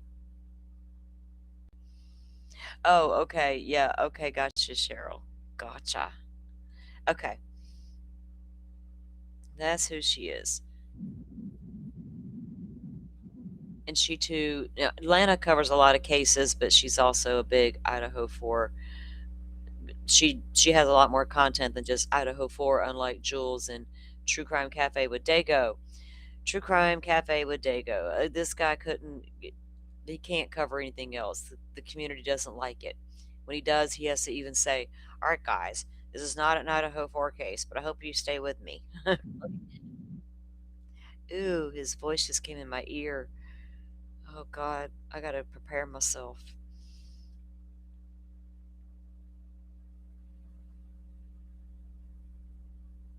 They will, Rachel. When their chat's not happy, they'll deflect in some way, and it's odd, right? I'm like, y'all feel some type of way about me? You can tell me. We'll hash it out. It's okay. But yeah, it is. When you don't, that she didn't get the support she thought she should have gotten, in my opinion. So yeah, I barely watch these people. Like they are on the damn algorithm, like, and you can tell what they're talking about. Because I kind of gauge what they're doing in Idaho for from time to time, right? Because don't, them victims, I don't like that shit at all. I can't. That really bothers me when they go after the victims in that case. Y'all know that. If y'all been around here a minute, you know that's my, I can't stand it. And now they're like going back and forth, but now we're all getting emails and threats and going after the families still to this very day. Again, attack the case based on its merits. If you can't do that, shut up. It's not that hard to do that, to pick apart a case. Y'all been trying on that one for a long time, Idaho 4. I've read all the same documents and come to completely different conclusions. I've read every single document they've read and have come completely different conclusions. So I'm not here to change minds about anything, right? It's never going to Okay. happen. Can you hear me? I can hear you, Dago. Okay. Welcome, sir. Hope you're having an okay day. Okay, on the left there, you got Dago. This guy can probably be really legitimately called a grifter. Eddie over here is one of his regular community members and panel guest. The one Lana is accused now of sending her a horrific, threatening email. Yeah, it's been rough. I have to admit that. I wasn't expecting this to ever happen. That would be right, Rocky Mountain hippie. That's correct. Well, I understand. YouTube is a rough place, and it has had some bad things happen on it. I remember going on her panel that Andy, day. Yeah. I knew you had been over there and talked to her, and probably got to speed these two up. I'll let you explain all this stuff. But you watched her show from last night where she explained all this, so on and so forth. We talked last night a little bit. I watched as much as I could possibly watch. It was disgusting. I understand. But thank you for the lead. So he's talking about the show where Lana went in on him. Y'all heard some of the things she was saying about old Eddie here. And all the kind words during that. You almost brought me to tears, Dago. So thank you. Right. No, I'm not making him defending himself. I'm giving him the option, should he choose to explain his side of things and explain. I'm not telling him he has to do this. This is his point, not mine. Okay. I've never told you had to do this, Eddie. I didn't tell you. I asked you to. You chose to do this, right or wrong? No, last night when we were on the phone, I told you that, I was the one that suggested. Right. Okay. So I just want you guys to understand that. I wouldn't do this to anybody, but it's his choice and his option. Like I said, that video shows and proves, the community went looking last night and this morning to make sure, to prove this, to find the truth, for both you, for Lana, for whoever did this. This is a scary thing, like I said, because it's not good for you to have to be thrown into this mix. And it's not good for her to have to go through this, because we all have been through this. It's not fun, by any means. So you followed Lana. Is it too much, Forrest? Okay. Eddie always struck me as a guy who possibly was on the spectrum to some extent. He was very bright, but he had very weird theories in Idaho 4, but he was still articulate and bright, right? And he always just come across as that way to me. Apparently, obviously, very high functioning, take care of himself, do all the things. But that's just in the way Eddie explains things. So now Eddie's all upset because he didn't do this. He didn't send Lana any emails. He would never do such a thing. For as long as you've been following me, probably in this case, correct? You came around. You came out. I mean, correct me if I'm wrong, please, but you came out when, um, Jesus, when the Idaho 4 dropped, correct? Or was it before that? Yeah, shortly after the November 13th, 2022, I was kind of like all in. I was obsessed, you could say, with this case. Of course. I think a lot of us have been, yeah. And I made all They've been obsessed, all right. the rounds. I watched all the content that was out there about this. And, I quickly gravitated towards Lana. I have a lot of respect for Lana, and she knows that. Oh, yeah. And you did say, did you, or, because I don't want to put anything out the wrong way, but you told me she has your contact information to be able to reach out. Oh, yeah, I've emailed her many times in the past. See, yeah, Eddie didn't care for me because after they all started to realize I wasn't falling in line, like Koberger didn't do it. Like, what are y'all talking about? What evidence have y'all seen? Well, that's what we didn't investigate all these 1,000 different theories, WSU Mom Kim's bullshit, and it was back to, hey, y'all, this guy probably did it. You weren't allowed to say that in that community. You were shunned. The second you started saying, wait a minute, you got that's not he could be the guy, they didn't like it. Eddie didn't care for me at that point. Okay. Feeling was mutual. Yeah. Just wanted to So- make sure of that. Go ahead with what you were saying. I'm sorry to interrupt you. What was I about to say? But yeah, I remember going on her panel that day. And guys, I get it. I admit that for whatever reason, coming up on panel, it's always been a challenge for me. I've struggled with confidence while doing so. I don't know why. Because I'm not a public person, and I really envy those who have it and are good at it, like Lana. And like I know it took me a while to get you comfortable to come up here, but I'm pretty sure then you did, and then you've had some issues with too many people being up here and things like that, which I understand as well. But Yeah, he didn't like it when nobody else was up there. you did. Right. So, But I persevered, and I really worked hard to improve Oh. myself, and I'm getting Calm down, Tomboy Charm. Calm down, girl. She's still around, Butterfly. better. And I know that I'm not like the greatest panelist. I get that. And if you hold against me, I guess, I'm okay with that. And I understand it. I wouldn't hold it against you for holding it against me. I understand how everything works, so I'm not that basic. right. But I never knew that.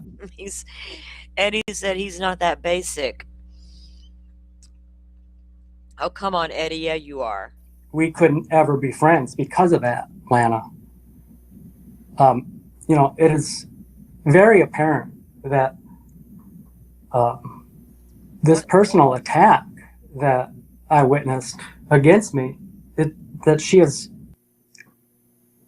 clearly had resentment towards me prior to those emails by whomever. That I and that don't know. That I'm floored about. I've never heard her speak against you before, ever, on any statement, subject, anything you've said.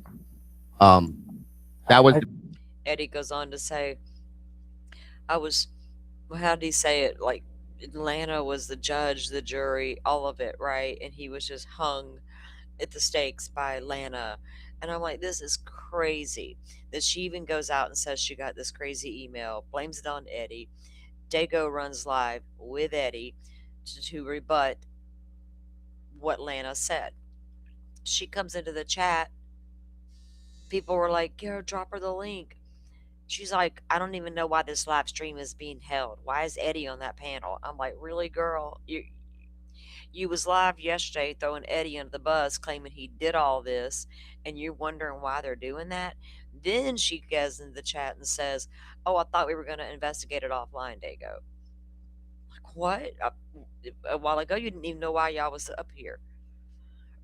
So what kind of games she playing, right?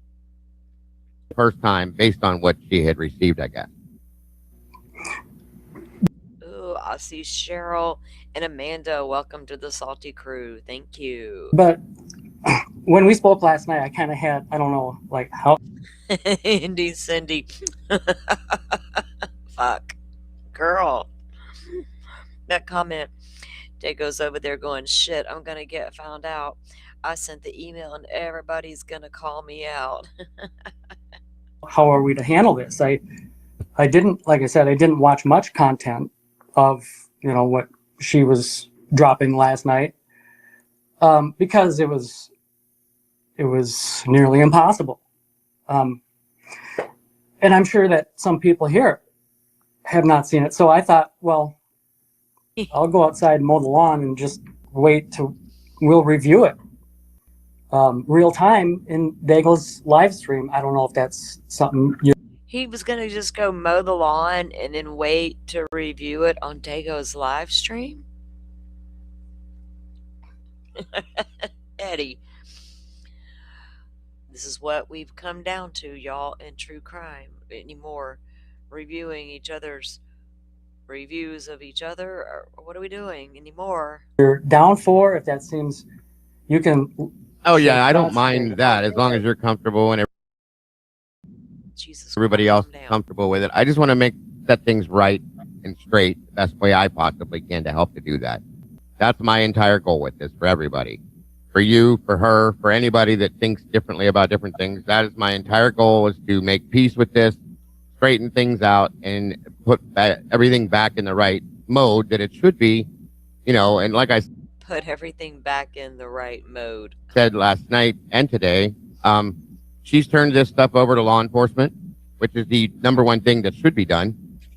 And again, as I ask you now, beyond this, you have problems, no problems with Lana, never have, from what I'm understanding, never. In fact, I've always had a high respect level for her, from my understanding, correct? Of course. Yeah. For all the content creators that are out there. So I don't know. Like I said, these personal attacks. The way she's going about it, the defamation, the slander, The the defamation. the rash and extreme methods she's used. Dude, she was talking vulgar.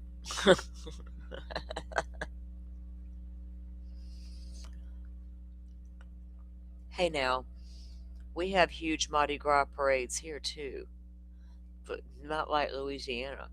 Not like the Mardi Gras in Louisiana. The Bourbon Street of the Mardi Gras. She can be called the Crescia Crew if they want to. We don't care. We share. And the humiliating put downs and stooping so low to destroy my characteristics and my limited ability. To destroy his characteristics and limited ability. Well, I don't know if Eddie sent that girl the email or not, but she sure did accuse him. That's who this guy. So y'all, he's not. Does he sound 72 to y'all? No. Obviously, his yardstick is more than a ruler. I'm just at a loss for words about all that. So, chillin'. Lana said Eddie sent in basic death threats. Blah blah. No, what we're saying, we're not saying she's lying. What we're saying is that it's not this person. It is somebody else that has the name Eddie. Don't start a war with all the people. They got crossover community, right? Don't go in there and say Lana's lying. Yeah, we believe her. Eddie sent it. And you're like, oh, we're not saying. We're saying she's got the wrong Eddie. Lana's like, bitches, I ain't got the wrong Eddie.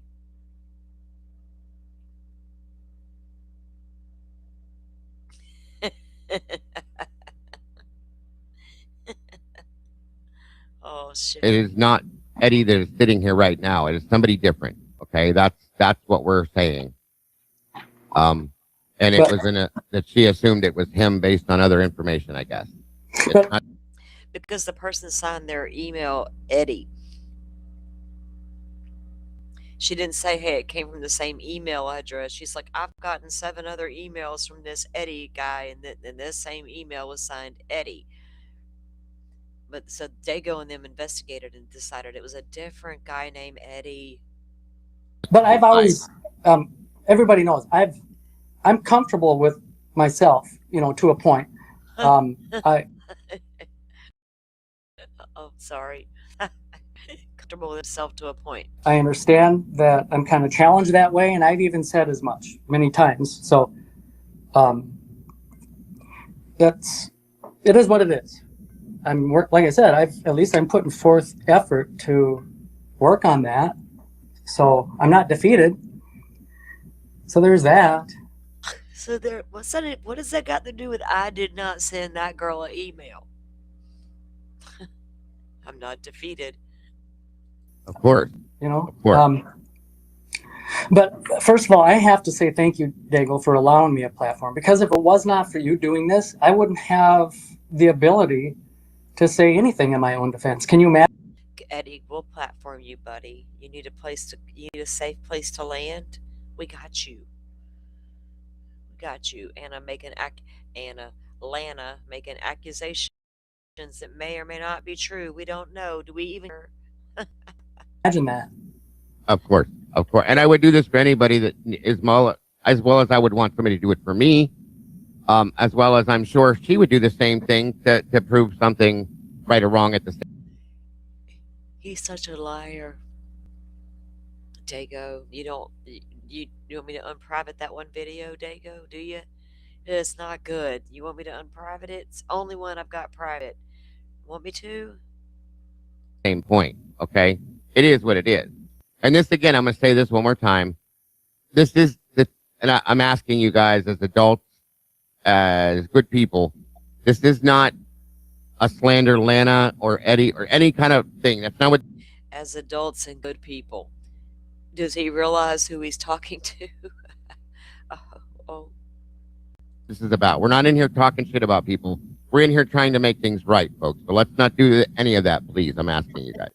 Anyway, but of course, I would do that for anybody to be able to set the record straight on different situations. You know that I've done this in other aspects the same type of way. So yeah, and I appreciate you having the ability to do this because this is not a comfortable situation. I get it.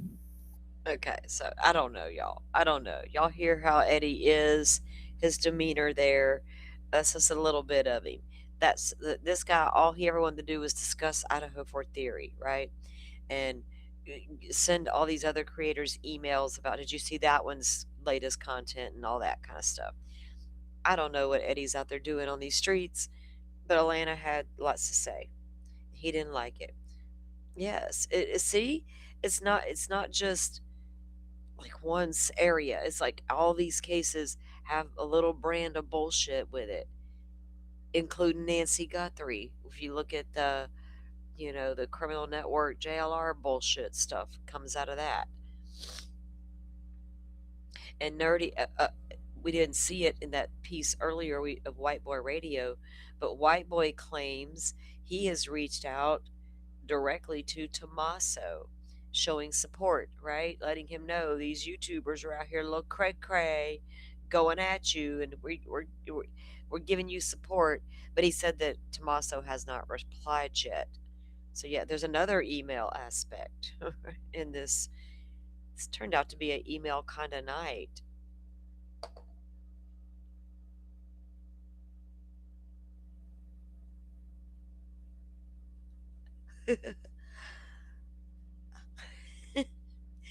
Indy, you're cracking me up. Okay, y'all know what else? There's another email. Before we get down to reviewing the Chroma Drama people, we got one last thing we can look at before we go to that stuff. Eddie's wanting French fried taters. I kind of am. Kind of getting hungry myself. But I made like a pot of beef pasta earlier because I was like craving like a pot of goodness. And I made that. I'm like, I'll eat this all day and all night. I've eaten it twice already, and I'm going to get some again later. Some of them have, Faye. Now, Again, there's nothing wrong with supporting your creators and stuff, but they've done it. Some of them continued that once they even when they realized quickly they can make a lot of money covering Idaho a certain way, right? And this particular guy here on the left, he took grifting to a whole new level. People were funding his bills, okay? It got ugly, including a mortgage payment. Yeah. So grifting to a whole new level with this one right here. Got caught on so bad. It got so bad they're still dropping his links. I see right Yeah, there, yeah. And speaking of that, I was about to. but they claimed they wouldn't be talking about his personal needs anymore. It got bad, including one time his wife went out of town. Ah, Alien Andy, we know a thing or two, don't we, girl? Wife goes out of town, family gathering, he didn't go. He wife comes back. He needs to feed the wife, so he needs community help to order the wife pizza. You just got back into town, my guy. You need to order a pizza for the wife? You make her a fucking sandwich. Anyway, whole ass grifting thing going on there. Yeah, Andy's not lying. It would ask mods in the DMs for money. It was a whole ass thing.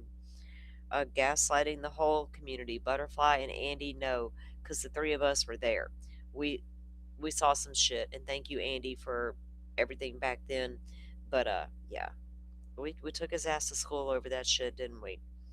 We didn't like it.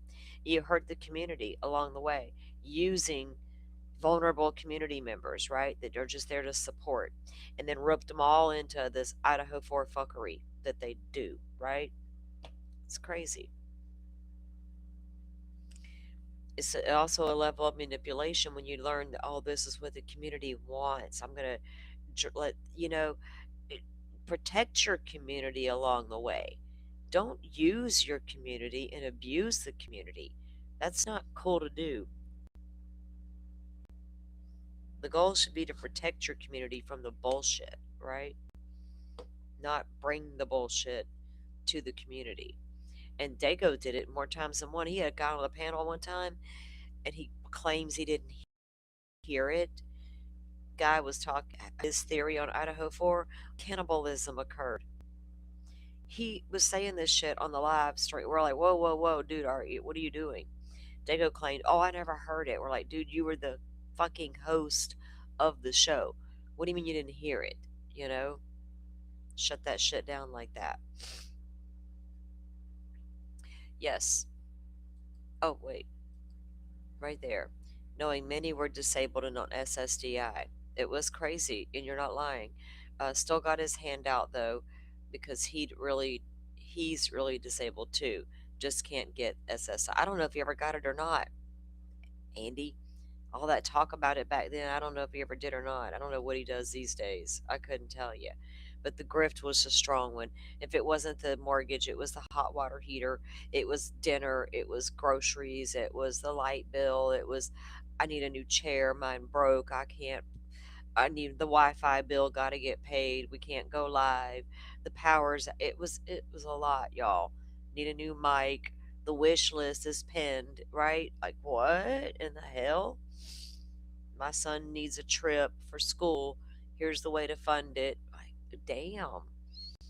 I was like, damn, is that what? I cannot do all that. That's icky. I couldn't even.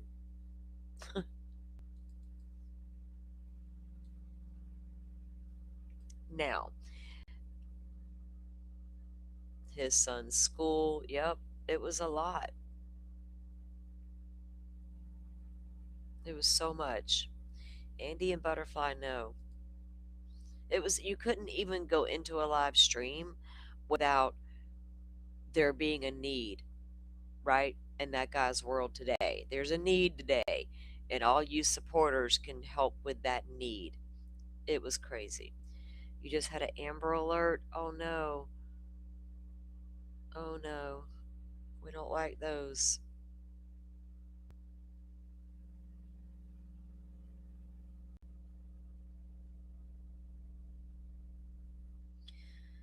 What? That Queen Bee done went live now calling that one lady a crash out, little dense nonsense. Like, what the fuck are they doing out there? It was always the internet, wasn't it? The fucking internet's out again. Or it was always the bill. Then he would go live and call the internet company. Remember that? He would go live and call the internet company and bless them out. It's, dude, what are you doing? Hey, Mystic, uh, mystery chick. It was dollars for the commissary for one of the kids, if I recall. I don't know if he ever particularly he didn't like drawing attention to the one kid in jail, so they never directly raised money for commissary purposes. But people made that accusation. Okay, it was it was out there, but I never saw them directly grift for that purpose, because that would have not have been a good look considering this the son's charges. That's why he was in prison. That's a whole other thing right there. Lord help us all.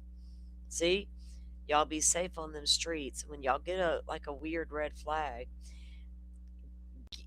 heed the warning, right? Go with that first gut instinct. And when you're not sure about a case as it's unfolding, be real careful and take information in from two different opposing sides and see where you really stand on it before you jump all in, right? On a side, so to speak. Because true crime can be tricky. We like to go base our shit out of documents, and then we'll have discussion based theories, right? Based on information we know, not shit we made up or what some rando on the internet came along and told us in the chat, or wanting to jump on panel and scream it, or send you a weird email with some weird shit in it that you need to run live with this now, and take that to the masses as it's gospel. We have a we have a responsibility, whether we want to know that or not, or own that or not. In my opinion, if you're going to get up here and go live, you do have some responsibility as to what you're out here doing. You can come talk mad shit all day long. That's great and fine too, but you still got a responsibility when you start putting out content on these cases. And if I felt some type of way about Idaho 4, I would say that, right? But I don't feel like there's issues there. Well, there's issues there, but not that Koberger didn't do it. I haven't got there yet. I don't know if I ever will.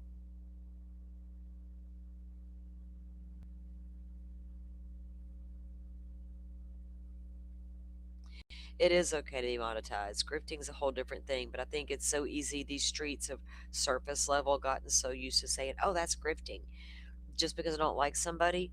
No,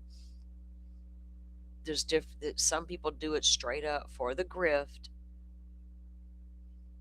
for entertainment. You're entertaining. Are you grifting if you're entertaining? Who even knows if that's the right word anymore? You know what I mean? Um, some of them believe they're bullshit. I just think it's so easy to say it's all a grift. There may be more to it for some people. That's all. All right, this one, this guy. I ain't never cared for this guy. This guy's named Harsh Reality. Harsh goes all in on the Idaho 4 case as well. He's from across the pond over there in England, and he pretty much does Idaho 4 as well. And obviously, he would be a pro burger. Although he tries to pretend he's a good down the middle guy, but he's not. He's just not. Open minded perspectives. Fancy seeing you here. How are you? All right. So Harsh is going to talk about an email he received, but his email's different than the ones we reviewed already, and it's interesting as to who it allegedly came from, because we're not going to see the email. You know, Identifying information and all that. Doesn't know how to use a redaction pencil, a redaction box. I don't know. I don't know. Receipts are presented when necessary on this channel over here, I guess, and not at other times. He looks like truth. He's going to tell you the truth and the whole truth and nothing but the truth. maybe even the tooth. You might get the tooth out of this one. he he might can go over there on Trisha's panel and get the tooth.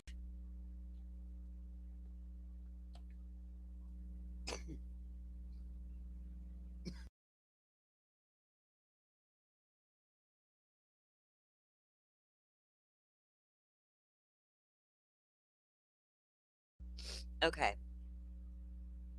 So this one is about an email he received from none other than defense potential defense witness expert Cy Ray in the Idaho 4 case. Now apparently they must have emailed a couple of times back and forth. I don't know. Now he claims he's got an email from Cy Ray. Cy Ray's got something to say. Like, damn, Cy Ray, quit coming in hot. First, we got Tipsy Topsy Turvy out there running amok. Um, Now we got the Cy Ray of it all. We've reviewed the stuff Cy Ray's done recently and said. Now he's sending emails with this guy across the pond. Stop it already. If you're not going to come out here and produce your evidence you claim you got, stop it already. We don't even understand the point. If you wanted to tell the families things privately, do it all day. Give them some sort of something, because Idaho won't give them shit. So go ahead and give it to them. But why we got to do all this publicly? You know what I mean? We understand, is that a grift? Or is that attention, pick me? Or is that, hey, in the future, pick me for your cases? Who knows? We could label it 1,000 different ways. I'm not here to do that. The email that he allegedly got was interesting. What are we doing, and why are we emailing creators? You would be expert.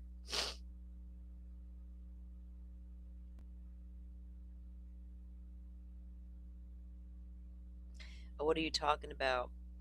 Open minded. Is this what you call a click? What you call a click? They all participate in trying to keep certain channel. I don't know.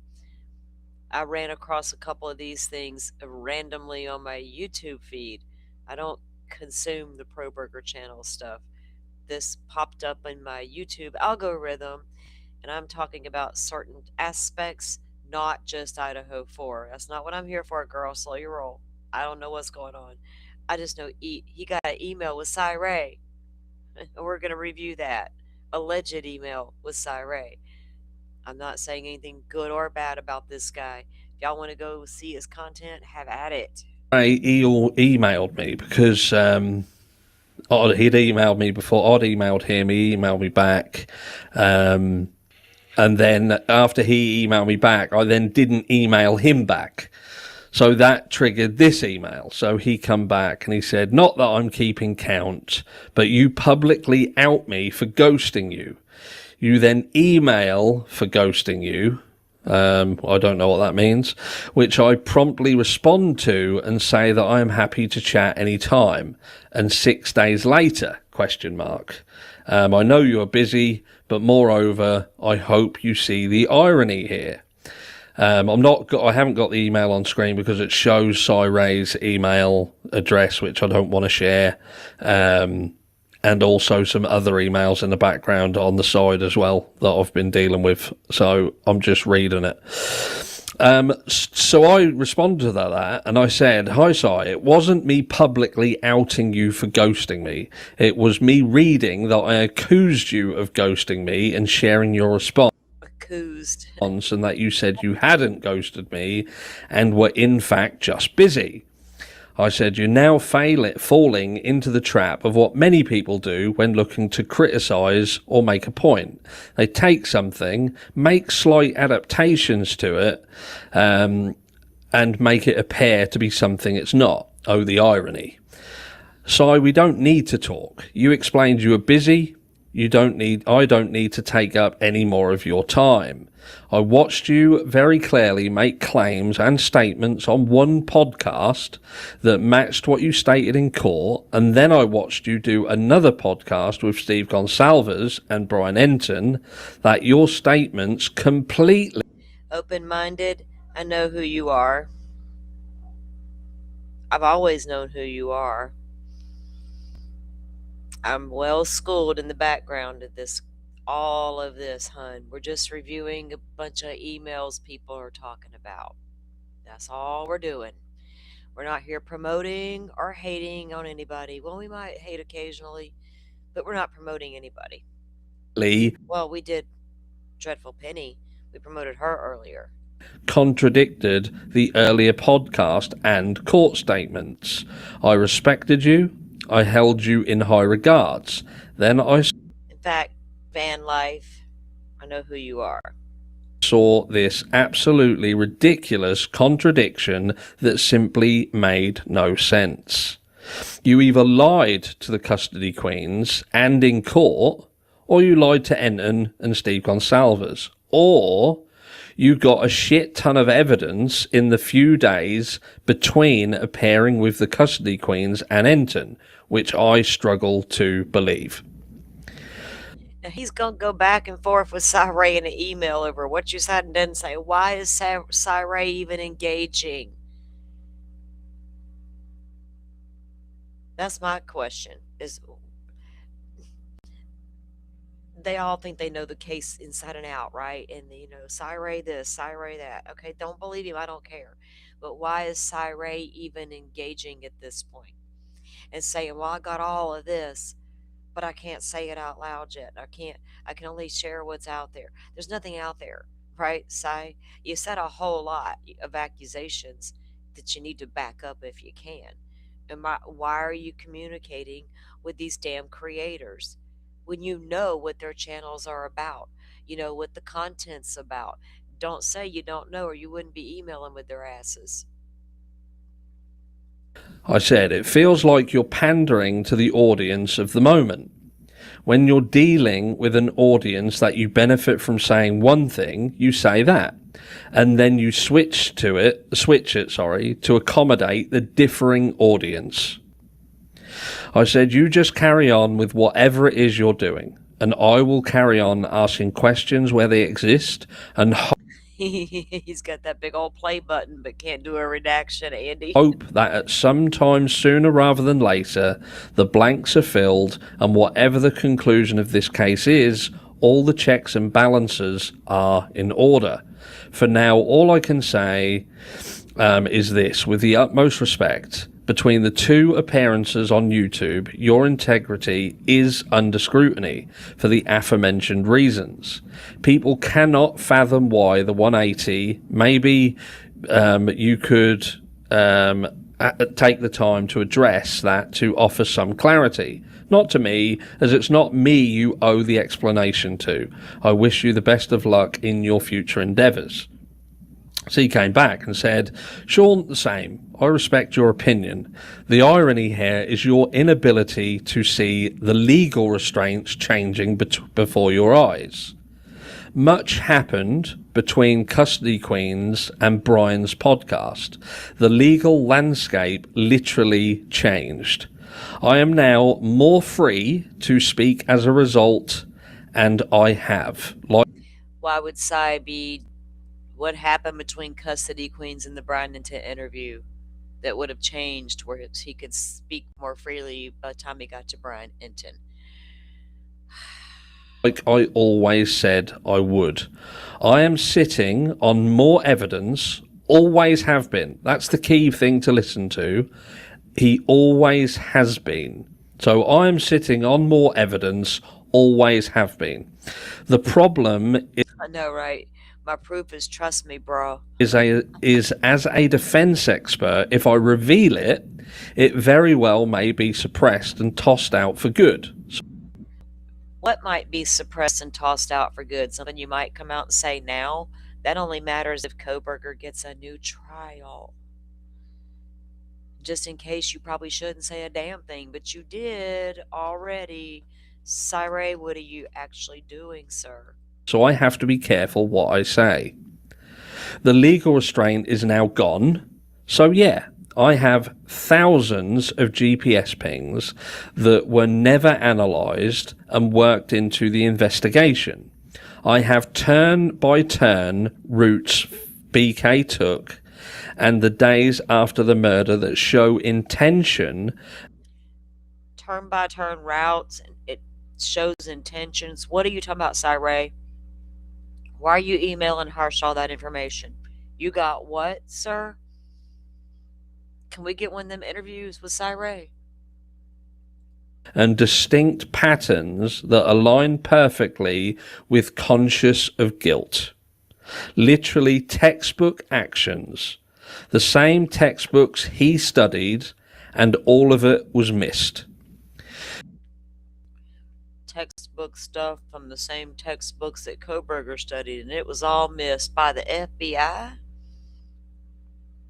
Well, I got coffin daffer types working there. We don't know.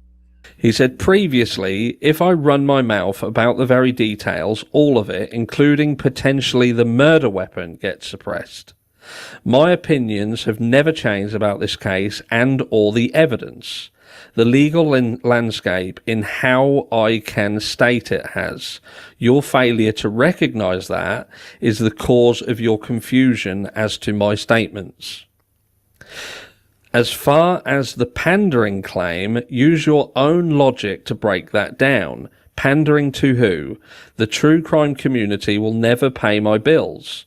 My involvement in the Koberger case will always hurt me more than help me in the law enforcement space. I'm incredibly vocal about how screwed up this case was and teach law enforcement every day how to fix it. So the case will help him financially. Those are free classes, by the way. So he's addressed that as saying he does this all for free. All right, so do we think that he really got an email from Cyray that says all this? Or did Harsh make up his email? I have no clue. I'm scared to open up the emails anymore. What in the hell? Yeah, yee makes you want to go to sleep. So, yeah, we weren't here to review all like a whole Harsh show or anything. We were just here to look at the email situations going on tonight in the Idaho 4 part. That's wild to me. When I caught him saying that, I was actually reviewing something in that, and I haven't looked at anything Harsh has done, and I couldn't even tell you when. Right? I never watched that guy to start with. Um, Never ever. I would see. Well, I did review stuff in the past, but I was like never subbed up and like, oh God, Harsh has got a video, because I feel like he was doing, God, 3 videos a day in the Idaho 4 case, heavily going after the roommates, his surviving roommates, and stuff like that. It's just not content I was trying to consume. But anyway, I saw that video and I was like, what is this dude doing? I didn't even realize he was still relevant. I guess he is to pro burgers. I don't know. Now he says he's got emails, but his were non threatening, but they came from Cyray, like calling him out. Weird.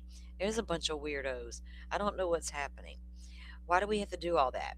Can people just, it's hard to go discuss Idaho for the guys in prison, right? What are you going to discuss? Are you going to read some unredacted documents that just came down and discuss what's in the documents? It's about as good as you're going to get. But they're, run out of content or things to talk about, maybe. So they make up the emails. I don't know. Are they made up or are they real? We don't know. I had to stop watching him ages ago. Just not your cup of tea. I hear you, Faye. Thank you. You need lots of coffee to watch that guy. His videos were always so condescending, even for me. Very condescending. They always were. I didn't care for him ever.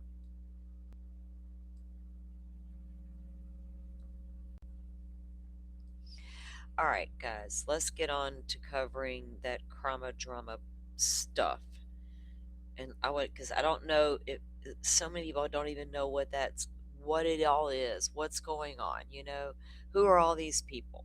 Um, the Queen Bee, the crannies watching, allegedly with Brittany J, allegedly speculating nonsense. They got Jay's name in some of that stuff. Truth, Truth's had different names. Cluminati, Cletus, which is Clue's fiance. You know, all this stuff. And we're going to get into a little bit of what that is. What are they doing to each other at this point? Now, like I said, I don't know how deep and what all that beef is between Jay and what was that lady's name? Granny's watching lady. But I did catch a little bit of Jay's show earlier. I was in and out a couple times, and then I caught one part where Jay was playing receipts where that lady was going in about having the cancer, and I'm like, damn, why are you lying to Jay like that? So I don't know how deep their stuff went. I know that they were like friends at one point. Jay supported the Granny's lady because that her and that BJ were being nasty to each other. Whatever, lawsuits and shit. But as far as I know, Jay and Nonsense supported that Granny's lady. And then something happened and they kind of like called Granny out on something and she like turned on them, right? Now she hates their guts, I guess. They'll figure that stuff out. That's between them. I don't know about all that. But I know how this kind of all started and got to where it is now. And it's such a dumpster fire. It's like a whole ass Grand Canyon fire, right? It's gotten so out of hand. The question is, when will it stop? When will some of these things not be relevant anymore? When will they all decide truth is no longer relevant, not worth even talking about, not worth breathing life into? None of that's going to get to the bottom of where Sebastian Rogers is, because that's what they're all doing. Every single one of them have admitted to talking behind the scenes to the parents, all being told different things, all talking to each other at different times, right? And then starting to share what they were finding out. Whoa. And then it becomes, what the fuck? And then truth goes off and explodes and loses his shit. And again, they met Truth, came into Dago's community one day during early in Sebastian Rogers' coverage. That's where he met Clue and Cletus and Sarge. They all quickly formed a little group friendship. I think they finally kicked Sarge to the curb at some point. I really don't know. Never kept up with all that. And then now they're all had a fallout. They've all had a falling out now, you know? But why? And why hijack a case about Sebastian Rogers and make it all about themselves? Why would Truth go all in on trying to prove he knew more about that case than anybody from the get go? Why would that walking red flag say one day, what would you do to keep a kid entertained that you just took? What? Asking advice on how to keep a child that age entertained if you need to? What a strange question.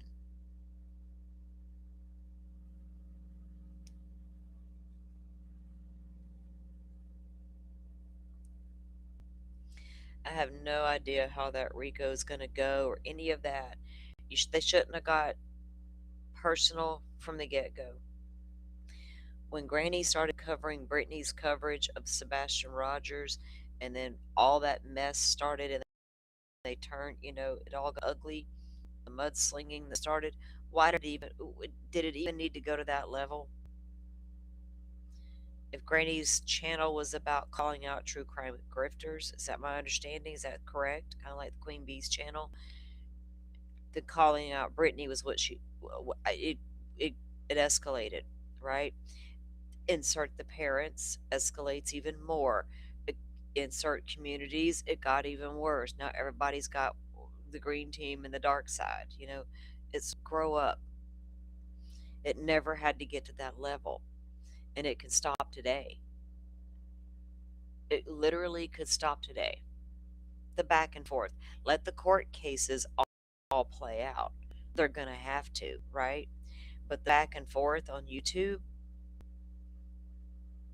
when's that going to stop? We're going to do rebuttal video upon rebuttal video upon rebuttal video until the end of time. Well, I guess they could. I guess. You didn't know people could be so nasty until you came to YouTube Crime. I didn't know they were going to be that nasty on the internet to each other. Like, I don't know that it has to be just crime. This is the Krama community and the Sebastian Rogers stuff, though. They've just told everybody it's the true crime people. They're focused on that one true crime person, Brittany J. Right? All the rest of them were all Krama channels, except for Jay. She's got one of each channel. So, and as far as that particular stuff goes, that's all on the Krama drama people. The Idaho 4 stuff, they're just nasty to the parents and the victims. There's not too much infighting over there in that stuff. They just there's a few that don't like each other, but they kind of just like whatever each other and do their own things, right? But it's different with the Sebastian Rogers stuff. That's not true crime people over there doing that shit. That's the crime drama people who are supposed to be calling out the true crime grifters, but they're not doing that anymore. Other than Ted and the Nancy Guthrie stuff, who are they calling out anymore? Are they still calling out true crime grifters? Who was the last one they called out?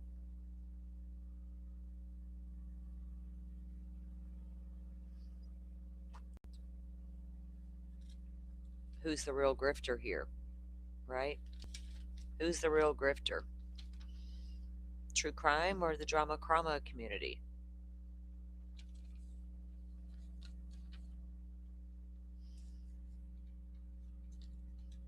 All right. Okay. Let's see here. You don't think it will stop? Does it not give them headaches? Does it not rob their good energy? Does it not make? I don't know, but it can be fun I guess, fun to call out some shit, but to just go at it like constantly, it's like I don't get that energy. Once in a while, whatever, but to do it all the time, that's like, I gotta run live and do it. It's the energy thing. It's like, ugh. I'd be a walking ball of nerves with bad energy constantly, and I wouldn't know what the fuck was wrong with me. Dirty Diana. What's Dirty Diana got to do with the creator in the Idaho 4 shit, Indy Cindy? We gotta rewatch that video and figure it out. He dropped a breadcrumb. Now I gotta know. What kind of fuckery did they cause in the Idaho 4 case behind the scenes that I don't know about? Oh, I could be having suspicions about a bunch of people.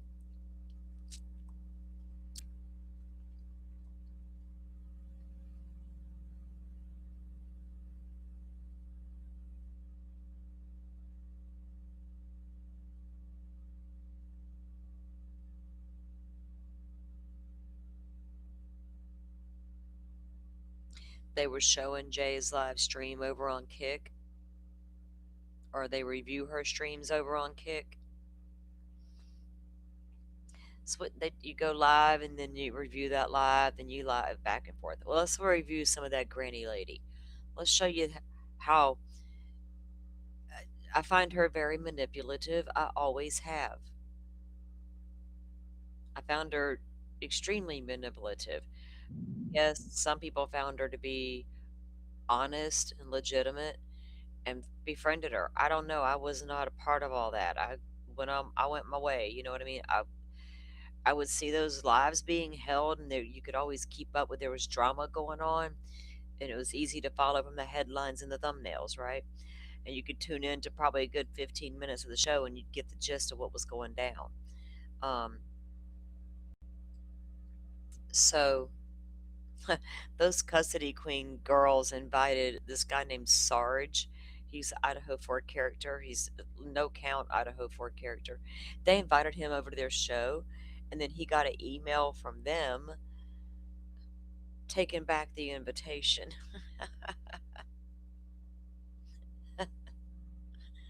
We got all kinds of emails flying around, y'all.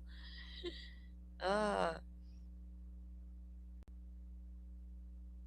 it's not when they're screwing around these missing child's cases. It's icky. How can you How can you continue to justify it? And was Granny the reason for all of it, right? Calling out the Britney lady. I never watched Britney's content, so I couldn't tell you what all Britney's ever said day one. Never watched that chick. Granny had a beef with her because she was platforming Seth, I think. But it didn't just stop at calling her out, right? It went next level with these two. But this is about Granny tonight, and Granny's inability to read the room, inability apparently to own her own shit, her ability to gaslight others, including community members. That was my takeaway from this that I reviewed. Now, I did notice that Jay was reviewing her earlier, and I don't guess you'll get a strike. I have no clue. I find it odd that these channels will damn sure review other people in a heartbeat, but the second you go to review them, I'll strike you. Isn't that what Queen Bee says? I have no desire to listen to that lady anyway. But I could have sworn she said that. She'll strike people. Hey, that's the place Joe Schmo wanted to go plead his case. The Queen Bee of it all. We should have encouraged it. We should have been like, go, Joe. Go to Queen Bee. You unpack it all right there on her live stream, Joe. Do it. I'll tell him today and say, Joe, do it. It was actually a good idea. I don't know what I was thinking. Do it, do it, do it. Go do it, Joe. All right. I feel like I'm going to need a gummy for this one. This lady might get a little bit too much. Now, this is a lengthy little video here. I pieced together clips from her live stream. I don't want to play the whole thing. And this was a couple of days ago. Now, apparently some people pushed Queen Bee to show some proof about some GoFundMe money.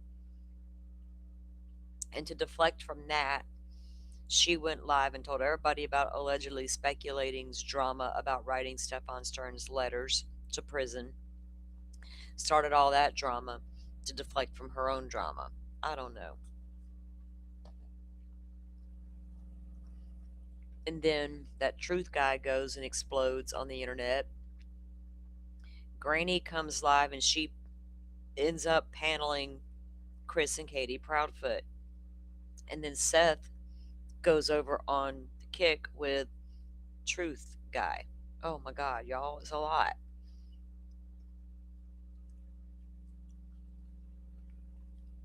Oh, that's right, he did.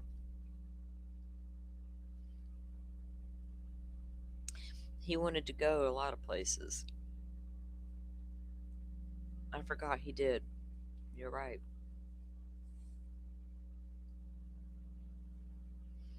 Granny panties or Granny. This was Granny's live.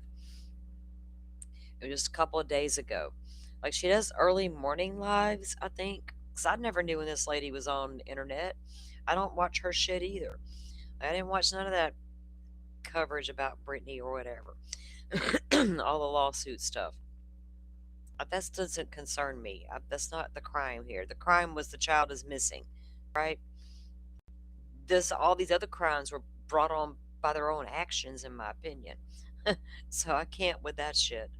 Anyway, Granny was live. I'm going to let this start while I run to the restroom and grab a drink. I'll be back in a minute. So I'm going to be stopping to commentate. Fair use was in the description. Do I have a banner that says that? Like it's going to matter. They're going to get me if they get me.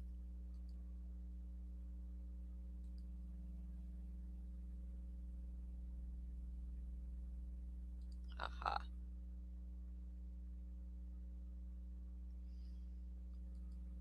This is for commentary and educational purposes only. We're trying to learn how to manipulation in the true crime genre.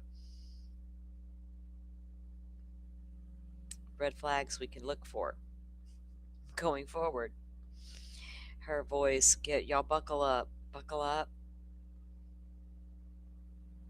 Came of it, and Okay, so in this first segment here, though. This community member is trying to explain the impact of what Truth did, because Truth really lost his shit, y'all. The impact that had on the community, right? Trying to express how the community members felt at this point. Granny is just going to blow that shit right off. Like they don't even matter.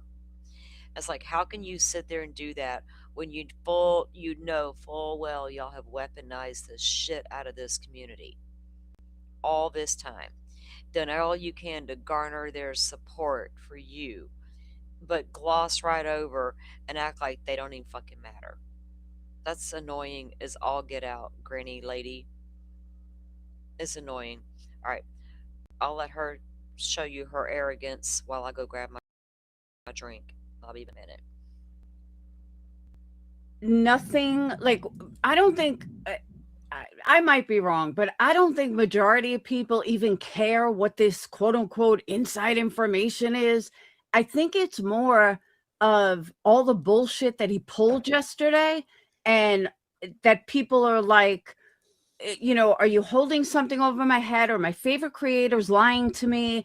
Am I protecting and, standing against something when they were right in the first place? That's where I think people's heads are at. First off, if people's opinions on a case go by what the fuck we say, then they're not looking from all perspectives anyway. Look at a case from all perspectives. I've never said one way or the other.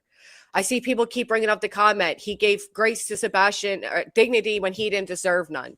Okay, go listen to what Sebastian's father has said.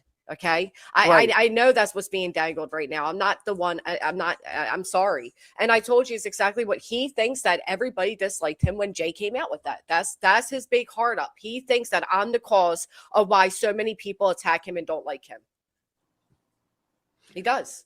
He's constantly saying, but if this was QB, y'all be going to war. If this was Clue, you'd all be. He doesn't understand why he doesn't get the same support as everybody else. And he can't accept that there are these people dislike him for many reasons, not that comment alone.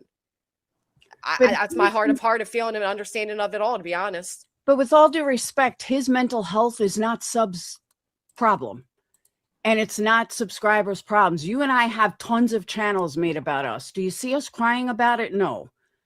It is what it is. We have people that come at us every fucking day. Do we sit there and cry about it? No. You move on. And I feel like a creator, if you can't handle kickback and you can't handle people talking shit about you, then don't be a creator. Be a sub. But like they said, it does affect the subs too. And What does that mean, Monkey Mar? But he raised money for you. What the fuck am I missing? What does that mean? I'm beholden? I appreciate what he did. I made that clear. I'm very fucking thankful. It was so generous. It took me by complete surprise. I appreciate that. So, but what do you mean by that? You know what I mean? Like, well, one of the biggest problems is just because we're having a disagreement now doesn't mean that we all hate each other and that we're fighting and we don't like each other. As somebody who has defended truth in the past, I think he's a man with a big heart. He thinks he needs to protect. He's got that attitude where he needs to protect all his ladies, and this and that. I see that a lot. And no, I have defended him. You can ask the people in Discord. I have defended him over and over and over again. I don't think and it like matters. I said, Okay, now apparently this truth guy just, if I'm wrong, I'm wrong, but I think he just did some sort of fundraiser and raised money for this Granny's watching lady, for her legal fund defense or whatever's going on with her, whatever. And she's not calling, they're not, what this guy did was went off, right, and accused all of them of doing all kind of shit. But nobody is like calling that guy out for it yet, including Granny. And that's what the community's upset about. And she's just like blowing over their concerns, going back to what's being said about her, right? Full blown narcissistic behavior here, kind of like Lauren Matthias, a little bit. I have side-eyed him. I have not agreed with everything he said. I don't agree with everything Queen Bee, everything Granny, everything anybody says. If you do agree with everything they say, then you've got a problem. Right. I agree. We talked about that. It feels like his friends let him down because they know more but won't say. They know more but won't say what? And somebody said, but who told Jay that? Yeah, I did. Yeah, I did. I confided in a friend at the time. I'm sorry. I believe a lot of the confusion is that people on this panel did not watch everything he said yesterday about Sebastian. I agree, but I disagree, Demon, and I'll tell you why. Because That woman is Granny's watching. This is her YouTube channel. we get the gist of it without watching all of it, right? He said the child didn't deserve dignity because he did something to his sister. Okay. It was bad. Okay. Truth went out and said a bunch of shit about Sebastian Rogers he shouldn't have said. Again, people are saying stuff about this child, a minor child, they should not be saying on the internet. Where he getting his information from? He's claiming he getting it from the parents. You know, who knows? But he claims that Sebastian did something to his sister, would be his stepsister. That rumor's always been out there that there was something we don't know. But here they go again, you know? And that's what that guy went out there talking mad shit about this child. Something like, yeah, he did mention something about that. It was very bad, and he disclosed a lot of things like Katie filming or watching her son in his private time. What? There was a lot said yesterday. Truth said that Sebastian's mother would video his private time. That I do not think everybody's aware of, and that is what everybody's a little bit more mad about. Well, let me clarify. I never heard anything about Katie watching him doing anything like that. I've never heard that. Not that I recall. Thank you. Because I'm sitting here like, oh my God, God forbid he mentioned that in a phone call 2 years ago and I don't remember. But now I don't recall ever hearing that. And there was about their houses being raided or something. All right, in fairness, I'm seeing people say both ways that that's not what he said. That's not the full context. At the end of the day, I would agree with one thing here. If you're going to speak about what he said, play the clip. Right. Yeah. Well, it was two separate ways. He said, I've been giving dignity to a child that didn't deserve it. And then later on, when he was on Kick Alone, he said that Chris told him that Sebastian did that. He said it was that he two had separate things put together. He said he had Katie on record, like he recorded her making those comments about watching Sebastian. Oh, wow. That's intense. Yep. And at that point, I don't even know what he could be holding over your head anymore that nobody has known, because he outed quite a bit of information yesterday, true or not, and said that they were all facts and he stood on it when he just came up here on your panel. Like I said earlier, maybe these are facts for truth. They're not facts for me. I only know my experience and what I know. I can't diminish what he knows, what he has, what he heard, I can't. I don't know any of it. This shit is crazy. I'm with you, my dad's babe. Fuck this. Like, this, Right. I'm over here. I want to come on the internet and laugh. This shit That's Cluminati. is wild. So I said the other day, I missed the times when it was all fun and games and Shit, fuck that. I still can, motherfucker. Y'all ain't pulling me in this drama. Like, fuck that. I'm not gonna look like Betty in 10 years. Fuck that. Sorry, not Right, sorry. everything but has this been is really why. heavy lately. Yeah, Yeah. look at Nonsense and Betty. Both of them look 20 years older than their actual age. Fuck that. I said years ago, I said, you ever look at these women that are in drama? They look like they're 5 years older than what they are. They're all they gain a bunch of weight. I mean, sorry, not all, but most. Look, going in on their looks. All these women in drama. Honey, you are the drama. I said that Laura ain't never gonna doesn't. be I don't me. think Laura does. Thank But you. you notice it's the ones that are like, they fucking Doing that stuff. Yeah. like they're always angry. Mm-hmm. Like it's crazy. Like what? Hello. Okay. Katie, welcome. This is the next segment it rolls into. Now Katie comes on to the panel. And Katie's got something to say. Now, I've never had anything bad to say about Katie Proudfoot. Seth is Seth. He needs to sit down. He said way too much at times. Chris Proudfoot he creeped me out a long time ago. Just he was weird in the middle of the night. What are you doing on panels in the middle of the night? You're kind of creeping me out with some of the things you were saying. But I never said, like, Seth did something to the child or Chris and Katie did. Because I don't know what Chris and Katie did or didn't do. I know as much as everybody else knows is the facts as we know them from law enforcement, right? That's what I know as far I have no I'm not sitting here trying to figure out who's telling the truth, Chris, Katie, or Seth. It's not about that. Katie's about to respond to the shit Truth said about her son. So that's what this part's about here. Because people are out there, they got those hard lines drawn in the sand on which side. There's no sides here for me at all. Thank you. I am not going to stay very long, but what I am going to say is that, sorry. No, Indy. So Sebastian's stepfather has a daughter, and there's always been out there that something inappropriate may have happened. Sebastian had problems. Okay, let's put it that way, because I'm not going to talk about this boy's life openly because it's all rumors and allegations. But he maybe have been inappropriate in front of her at times. Okay, but they were step siblings. There was nothing. We have no proof anything ever happened, but that's always been an allegation that was out there. Because Sebastian was having issues, and he was planning to go live with his dad. There were problems, but we don't know the extent of what all these problems were. Right? He was on the spectrum. He had the chromosomal deletion, all the things that were going on with him. He did have some problems, but I don't know the extent of it. But now Katie is going to come up here and address the things that Truth went out and said. Now, again, you have to also remember these parents have been talking to all of these creators at different times. So a lot of that is going to be directly on them.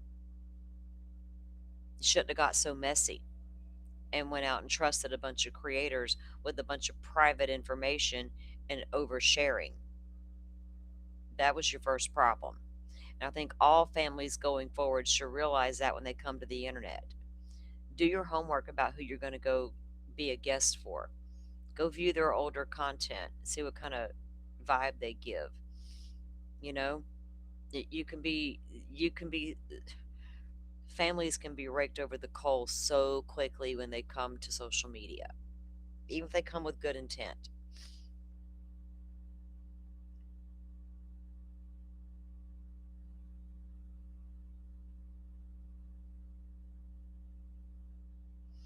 Hey, DJ's allegedly. He's he. So he did he. So he. I think I have a clip where he had Seth over on Kick. Am I right?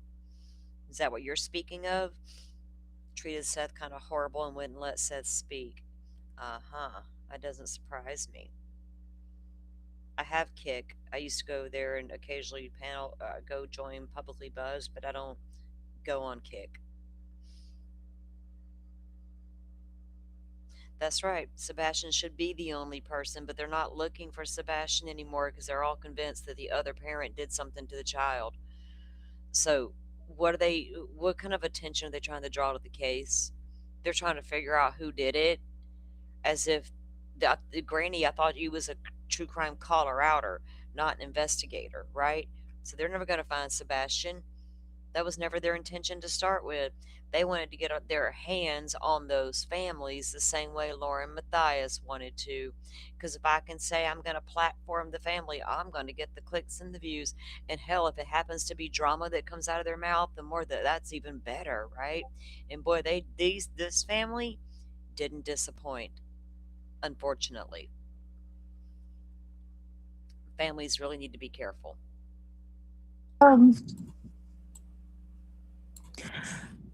Everyone is entitled to their opinions and their thoughts and their theories, and that's fine.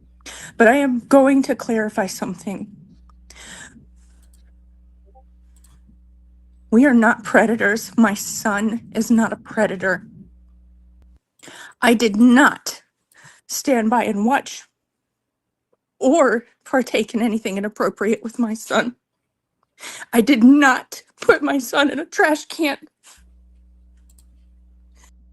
They've accused Katie of putting him into the trash can in front of the house. There's a whole thing about that apparently going out there right now. I don't know where they're getting that video information from, but they searched the damn landfill. They do accuse Katie of putting him in the trash that night. Flat out, Truth has done that recently on the internet. Trash truck having problems, and it is a whole weird ass thing he does. That's why she's saying that. She didn't put him in a trash can. He deserves so much more respect and dignity than what he is getting. Truth is entitled to his thoughts, his opinions, and his perception of whatever he has gone through. And I am sorry that he is struggling. But I will not stand here and let my son be accused of those things that he did not do. And I did not either. So now you have to remember, Chris and Katie here, good friends with Cluminati and Cletus, who are also good friends with Truth. They've talked to this guy numerous times. I don't know what kind of information they've actually shared with him, or Clue and Cletus. Is missing. And the only thing that we want is for that him to not be forgotten, for him to continue being searched for, and for him to come home.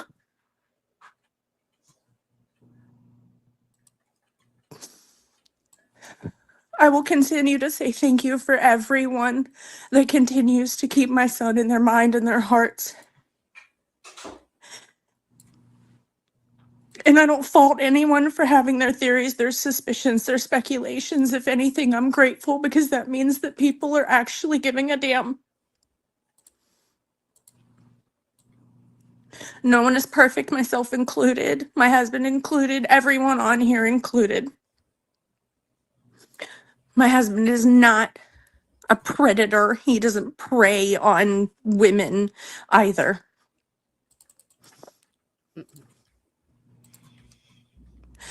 But I just wanted to.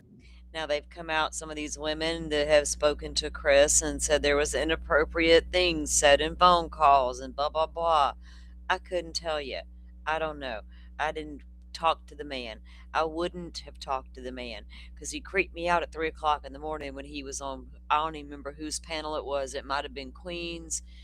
It could have been, who knows. Talking like he was Sling Blade character that night. Some of y'all may recall what I'm talking about. It was very creepy. Like I literally had to get up out of my bed and go outside and smoke a fucking whole ass cigarette and go, what the hell was that? Why did that man just act that way? It was creepy. Come up and clarify that because I'm so sick to my stomach. I'm so sorry.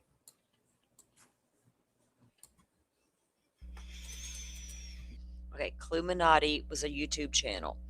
Cletus is her fiance. They're no longer on YouTube. They're banned. Right along with Truth. They now live large over on the Kick platform. These people became friends with Chris and Katie Proudfoot.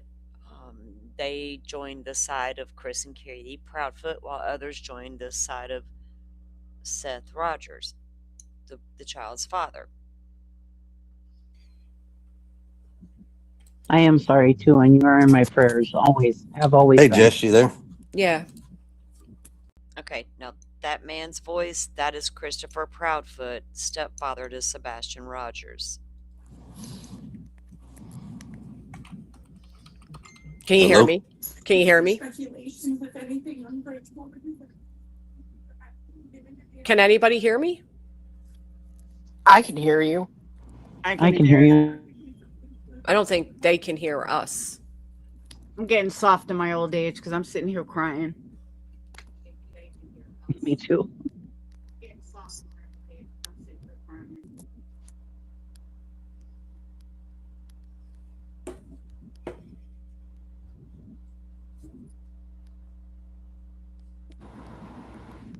I couldn't fathom. I couldn't fathom to have to experience what they've experienced, and on top of the speculation, the cruelty, the lawsuits, the news articles, the hate, the all of it. I couldn't. Well, me neither. And to that's hear one what of the Truth was saying yesterday, insinuating all that stuff, that's it hurt, I'm sure. And that's I'm speechless. I feel bad for these people, and I think it was terrible. Exactly, Butterfly. You just said what I was thinking. They're apologetic to their face, but once they drop, the fuckery will continue. It's disgusting. None of them stop. They just want the drama to continue. Exactly. It's like, when will it stop? When they literally, all they have to do is stop, right? There's no need to go live tomorrow and talk about it, to do a rebuttal video, because of what, the latest one you just did. When will it stop? And what does it say about them that they keep doing it? But whatever, everybody can attack me in chat. I don't care. Nobody's attacking you, Cheesy. What were you Can saying, you hear Katie? me, Grant? Yeah, You I can hear hear you, me. Flo. Yeah. That's one of the things that pissed me off when I heard Laura say what she said. Well, when Clue goes and gets her hair and nails done with Katie, you know, that's da da da da da. You want to know the one thing I said the other day? What did I say on my show the other day? You guys that were there, you remember? What's the one thing that I said? You know, every time I do go somewhere with Katie, do you want to know what the fuck she talks about? Mm-hmm. Sebastian. Right. Yeah, Literally, we had our hair done. We had our hair done, right? What, 2 months ago or something? I'd have to go back and look when it was. I don't remember. Do you want to know the one thing that she said? And you want to talk about being in a fucking chair, getting your hair done. You're supposed to be looking glamorous when you get done. And she says something that literally hurts you in your heart so fucking hard. You're like, I want to fucking cry right now. And I'm not going to do it because I'm gangster. You know what I mean? But she literally says, you know, the one thing I'm so grateful for is that Faith still talks about Bubba.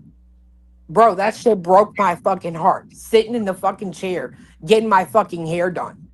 All right, Faith is Chris Proudfoot's daughter, and Bubba is Sebastian, and Faith is a lot younger than Sebastian. They're out here just talking about these kids' business like it's everybody's business. And then you guys want to come out here and try to like make people feel bad because they treat Chris and Katie like they're fucking human. And two people that are missing their son, get the fuck out of here. Fuck you in your opinion. Well, to clarify, Nobody- I'll say nobody- it, Laura. First off, Katie's back up here, but to clarify, Laura was speaking what subscribers were saying, not what Thank she you. was saying. Thank She's you. saying this is what the chat was saying, not her thoughts on it. But I think, is it Chris now? Because I know Oh, Katie walked away upset. No. obviously. I'm still here with her. Okay. I heard her say in the background, go ahead and keep the speculation. That means you're still, he's still being thought of and mentioned. And Correct. So I think a couple of things, and I've heard bits and pieces from people sending us stuff about this rant that Truth went on yesterday or whatever. Today, and I guess what I just caught and was reading, Truth mentioned a question and you didn't answer it. So I'm going to ask the question in front of everybody. Allegedly, he stated that I had sexual conversations or inappropriate conversations with you, Queen, Jay.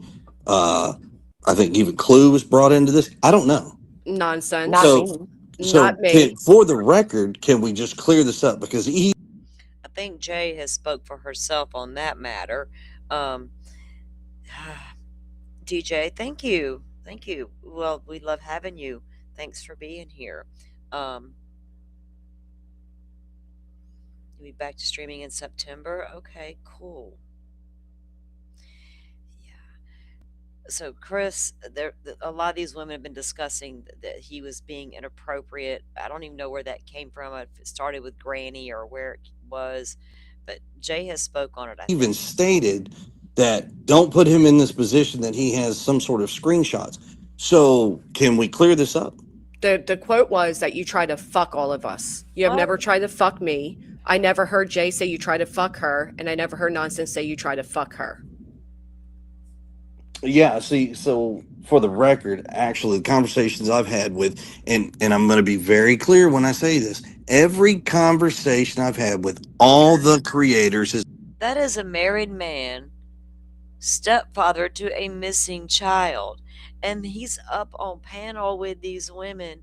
Oh, we were just like, you wanted to fuck us all. Like, what are we doing? And why do they think that's okay? And how dare this woman sit up there and call true crime grifters? Bitch, did you just hear what the kind of conversation you're having with the father, stepfather of a missing child? And but this conversation's a okay, right? You know how you make yourself look? been the exact same conversation. Mhm. It does not change. There's no story. They can all sit down and compare their stories in their notes. Nothing is changed. It's the same story. Now, what Truth was alluding to, there are some things about Sebastian when we've had conversations, people wanted to know a little bit more about Sebastian and behavioral and things like that. Yes, we have had those discussions. Is that discussions that will come to the public light? No, they do not need to come to the public light. I think there's already been somebody out there who's done enough damage. Okay. If they didn't need to come to public light, why in the hell have those conversation with YouTubers that were barely creating to start with? Like, were they going to go out and find Sebastian? They needed to know his behaviors, so when they're out searching for him, they could recognize him. Chris Proudfoot. A million times over to Sebastian alone. Yeah. And he knows who I'm talking about. And I don't care. Everybody is entitled to have your speculations. You are absolutely entitled to have it. You don't think for 1 second that y'all, if you think that these creators or anybody on this internet knows anything different that law enforcement doesn't know, I don't know what to tell you. I guess you live in a world of fairy dust and unicorn farts and rainbows. I don't know. Law enforcement has exactly every single thing that everybody else knows, and they probably have more. Take that in consideration. You know, this whole thing about Truth getting attacked and nobody stood up for him. I don't know. We don't keep up what's going on. Some people will send us a message and say, hey, check this out. Or they'll send us a message asking us a question. I will answer it and we go on about our business. So what if Clue and Cletus have gone and gotten their hair done with Katie? Clue went and got her nails done. Who cares? We go back to the very beginning, and I said if you wanted to have a conversation, we would talk. Yeah. Now, if you're involved in litigation, absolutely, I have nothing to do with you. If you're involved in litigation, no, isn't Granny involved in litigation? Why would you need to make that statement? How many people involved in Sebastian Rogers' case are now in litigation? Huh? Wow. I've seen something in the chats where it says I'm colluding with some other folks. I don't even know who the fuck these people are. If you got proof, put your balls out there and put it out there to the public. Let's see what you got. Okay.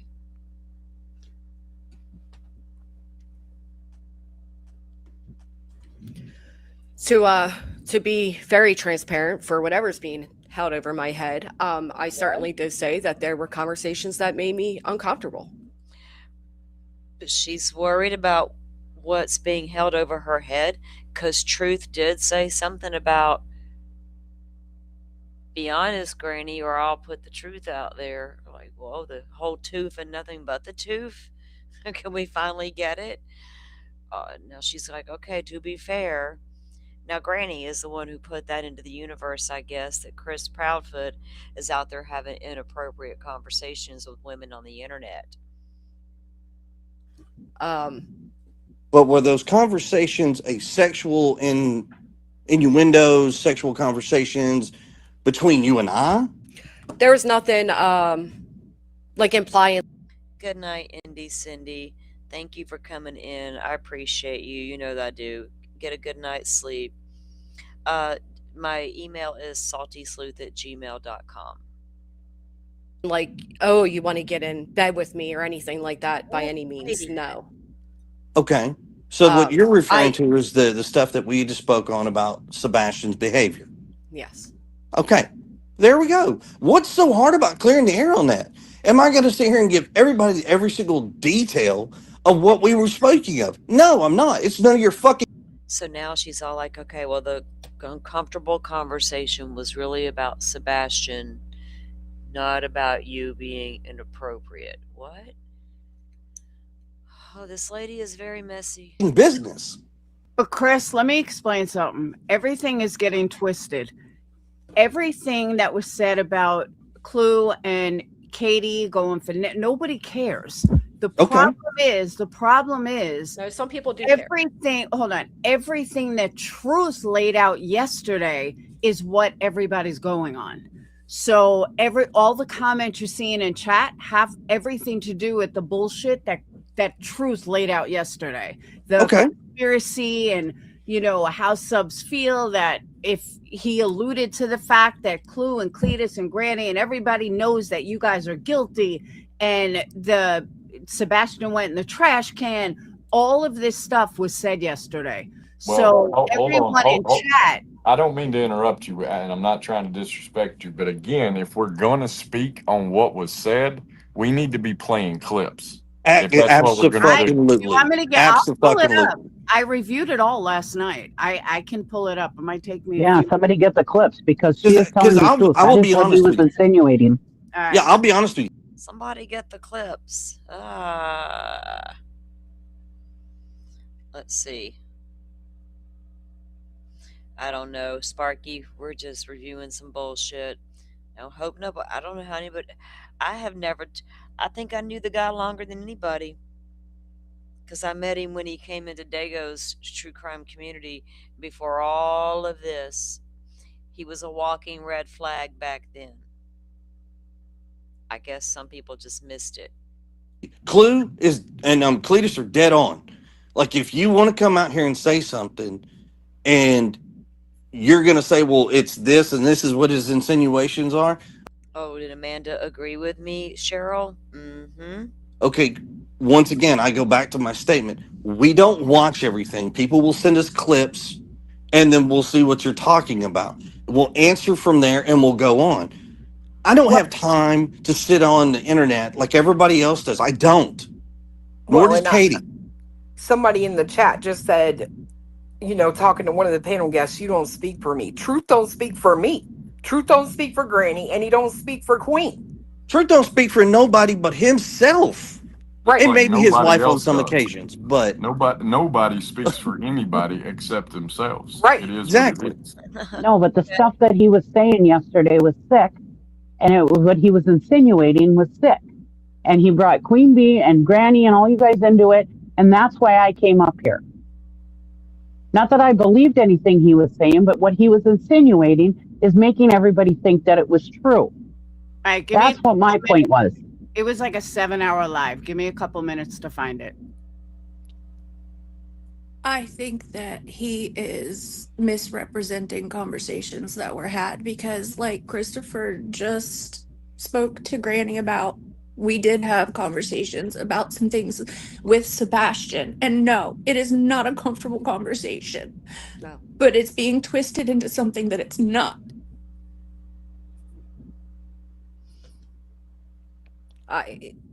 So they had these conversations about their child with Truth and others, and now it's being twisted.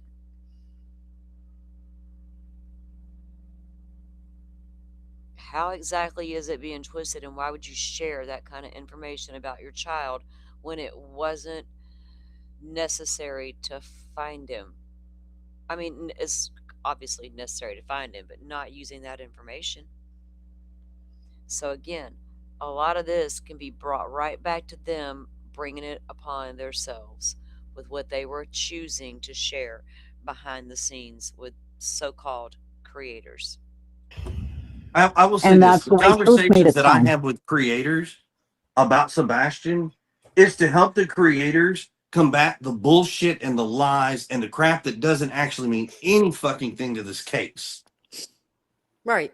I said that. I said that there are reasons for some of the things I know. And I will say this: I do, and I'm a firm believer on this. Cletus did it pretty well. These cases should not go online. In the very beginning, the very first interview we did with Duchess, we were under the presumption that this community was about finding missing kids, not fucking drama, not let's be assholes and whatever else, and let's draw up fucking lawsuits on people just because. Ain't nobody got time for this shit. Mm. And neither alone, let's go financially. It's not fucking fun either. fun. Yeah. The main purpose has been lost, and Yes, absolutely. It was lost over a year and probably a half ago when the bullshit happened. When the bullshit happened. Huh. What bullshit was that, Christopher Proudfoot? Let us count the ways. Of all the live streams and panels, all the way from Web Sleuths to Queen Bee to these people, it just was never ending. It was crazy. That's when the case was, I mean, on social media, that's when it was lost. so some of the things that were They got involved because, okay, Clue was true crime. Oh, Clue was true crime. Truth showed up in a true crime community, right? Granny's Watching was always a call out channel, from what I understand. Her involvement came because she was calling out another true crimer covering the case. But then it turned into, I'm going to take up for the Proudfoots, and then the other side's, well, I'm going to take up for the dad. One side takes up for mom, one side takes up for dad, right? Because mom and dad are both out here. Not so much mom as it was stepdad. Both sides of the family were out here running their mouth. So creators took sides. Therefore, communities had to take sides. And then Granny had that big old fight with Brittany that's still ongoing today, and lawsuits in between. Yeah, and it turned into this. So the only one that's actually was a true crime creator left in this mess would be Clue, and I guess Jay, because Nonsense isn't a true crime creator. Like I said, the issues in this case are not the true crime creators, turns out. It's the fucking crime drama community itself. But yeah, they're going to point the fingers and say true crimers are grifters. No, y'all are. Right back at you. Right back at you. mentioned, and again, out of respect, I just want to bring it because it keeps being repeated. And if you don't want to touch on it, Katie, I understand. But the one thing that came up was a safe word. Do you want to explain that from a mother's perspective of what you were going through? And if you don't want to touch on it at all, I understand. Please. There she is, Miss I'm here for victims and victims only, and I'm going to call out all the bullshit. But Katie, do you care to elaborate on this alleged safe word?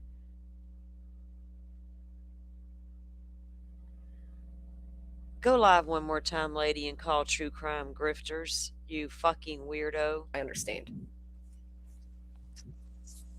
I mean, some of this is just not meant for YouTube, and it's not. That's nobody has brought it here for that reason. If it's not meant for YouTube, what the hell is she up on this panel asking about it for? Based on rumors. the hell? All right, I know this is going to sound dumb, but we're looking at each other completely clueless here. What when you're referring to a safe word, like I'm in trouble, I need help. Yeah, I'm not going after Jay for justice here. I'm not. I'm staying out of all of that. I'm not taking anybody's side in that fiasco because I need to stay out of it. I'm just I'm just yeah, this I'm staying out of all that. From Chris, he's beat the shit out of me, kind of safe word, or what? No. Okay. That's why I'm pleased. Well, that We're right trying to there says understand. enough then. Okay, never mind. Okay. Yeah. And can I say something? Yes, ma'am. I said this before. I said this before when Seth brought this crap to the YouTube about this horrible stuff. And everybody keeps saying that Katie doesn't speak. Katie doesn't speak. But she spoke up before when Seth brought this crap to the YouTube. And now that this crap is being brought up again, she spoke out again. That's what a mama bear does. So for everybody who talks about Katie isn't talking, Katie isn't talking.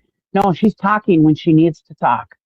She's talking when she's here to protect her son and his dignity. I just want that said.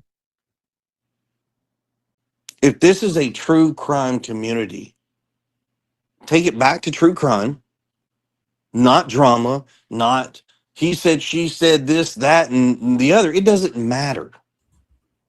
It really doesn't. At the end of the day, if you want flyers and you're here in the area, I will give you flyers. If you need me to send you a copy of the FBI TBI flyer, I will be more than happy to send you a copy. All you got to do is give me your information. I can't give you any signs because I'm out of signs, but See, he even fought for the true crime stuff. All he knows is Clue and Cletus for true crime. You know, this Grant. I don't know what Chris Proudfoot thinks. The guy never, nothing. I couldn't ever put a lot of stock in what anything he ever said because he was creepy too, just like Seth. And it's a shame that they thought that it was okay to come out and speak over and over and fight with each other, you know, go at each other, use it to take digs at each other, use it to hash out old shit against each other or whatever. Um, and one thing that I will say, just from a true crime perspective and covering cases and watching how missing cases unfold, it was always a little off putting that Katie didn't speak out more. Only because we are so used to seeing moms speak out, right? And it got to where the internet was like, oh, like, well, she won't speak out because of Seth. And my pushback on that was, ain't no man keeping me down when my baby's missing. You gonna talk about me? I don't really give a fuck. I'm coming to find my baby, right?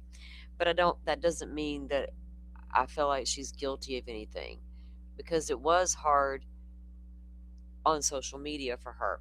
But you could have went to mainstream media. Could have, would have, should have done a lot of things. The father, Seth Rogers, also fell asleep during an allegedly fell asleep during his lie detector test. What was it? Okay, so he went on Nancy Grace. Nancy Grace was going to give him a polygraph test because she was seeing the drama, and Seth allegedly falls asleep during the polygraph. So both sides of these parents are a little effed up. Y'all know what I mean? Like, I'm not picking a side.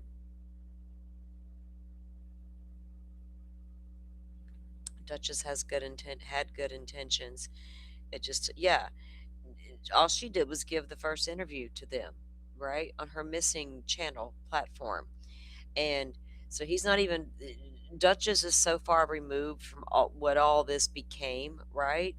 Because she wasn't a part of all of that. So it's crazy. There's nothing wrong with coming to the platform and trying to talk about your loved one that's missing and getting that word out. But when it takes on a life of its own because another parent comes out and starts pointing fingers at another parent, whoa, right? That's a lot. And then it all escalated, all because these two ladies got into a fight with each other and started mudslinging each other And it was like, oh, well, I take up for Chris and Katie. Oh, I take up for Seth. Oh, we hate you. We hate you. And then all this came after it. Now, I'll show you a little. This was almost over. We're done with him anyway. Um,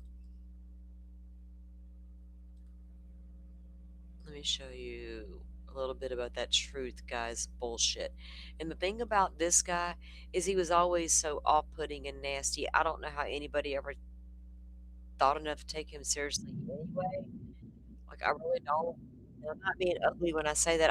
I don't know how anybody ever took this guy seriously enough to think for a second he could be their friend or he may have some insight on this case, right? I don't know how they ever concluded that with this one. To the point where it got with him. Like, he's a nothing to me. And why continue to expose communities to the guy? YouTube got rid of him. Let sleeping dogs lie. Why keep bringing him back? Right? Oh, until he had his old full blown meltdown. Now they're all shit in his book, right? Now they're all a target. Okay. This is a slowed down version that somebody has on YouTube of his inflammatory Proudfoot comments. CPS Laura, I don't know who that is. Shout out to you for making clips. I don't know who that is, but thank you I hope you don't get upset we use your clip here. You put it out there, so I'm assuming it's fair game. Now, this is just to show you guys who this truth guy is, right? And why they're all having these shows about him and they talk about him. And if you don't know who he is, this is who he is, right? And like I said, to me, the guy was no count. He was just a guy who showed up in the true crime community one day, asking a lot of questions about the Sebastian Rogers case, some that seemed a little too odd to me. But I didn't know what to make of it or what it meant, right? Just that's one to side eye and wonder about. That's the way I always took it. All right. So here is this guy. I got to run to the restroom. I'll mute while he starts to talk. They wanted Granny gone. They wanted me gone. And they wanted Clue gone. The three people that knew the most about Chris and Katie. They, quote unquote, want the three people gone that know the most about Chris and Katie. Who the hell's they and what do y'all know? And some of y'all are going to say, but it was the other side. And I'm here to tell you there's no real sides. There never has been. That's all been the deflection. And if you don't think I'm telling you the truth, you're crazy. The sides have been a distraction. How do three parents decide to send a child to a residential treatment facility? But then they hate themselves, hate each other 3 months later when he goes missing. Get the fuck out of here. Kiss my fucking ass. While we're talking about it, Chris and Katie, why did the lead detective walk down your driveway, come to the end of the driveway where the trash can was sitting that morning, kneel down next to where the trash can was, started touching the ground where the trash can was, and then ordered for forensic samples to be taken? Call me a liar. Why was it when the trash can came to pick your trash up that morning and the trash truck is coming down the street from about 7 houses up, so they do catch things on camera, just for the record, and we watch the two trash guys on the back of the truck jumping off, grabbing those trash cans with ease, picking them up, flipping them, throwing them up, throwing it on a little thing, nothing, quick as hell. Can you tell me why when they got to your trash can, the guy went to jerk it and it pulled him back? Can you tell me why we heard him drag the trash can until finally he was able to jerk it onto its back wheels? Can you tell me that why when it was put on the hydraulics on the back, you can hear the entire, which you haven't heard any other time in this video? Can you tell me why all of a sudden you hear the hydraulics shift down? Can you tell me what the loud thud was that we heard hit the inside of the trash can?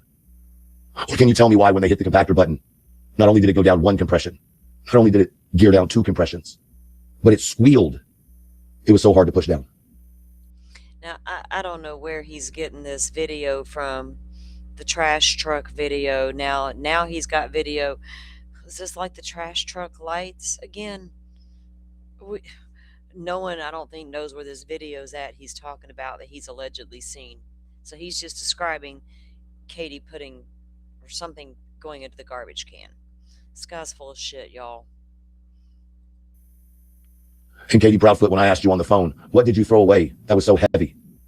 And your answer to me was, I don't know, I don't remember. But I'm sure it was just a slip of the mind. Mm. But remember, elevated truth is an unhinged, mentally unstable, violent man. You got to ask yourself, when I started talking about a truck, why did Chris Proudfoot come up so angry out of nowhere? Why did Chris Proudfoot try to call? This guy, all his allegations, he used to go in hard one way and hard another. He was with his theories, but are they thought they were investigating this crime, y'all? This crime of Sebastian Rogers disappearing, and I guess they felt like they were going to be the ones to solve it. It is a shame, Sips, that they didn't align with better creators. Um, the ones they linked up with, right, very early on, outside of the first interview with Duchess. Um, they going over on they got paneled, and they did a big thing on Web Sleuths too. Web Sleuths had them. She had the PI Heather. I think K9 Jules was over there on one of her damn shows too with them. It turned into so much, but these parents were sharing an awful lot, but the creators egged it on, right? They absolutely. Um, and y'all know how Trisha can be too. She's over there thinking John Bonet's daddy still is, her prime suspect. So Trisha can get the dirt, she's going to get it. So she was all down for that shit too. And they made themselves easy targets almost. Queen B, the day everything was being exposed 2 weeks ago. He didn't call me. I was the one talking about it.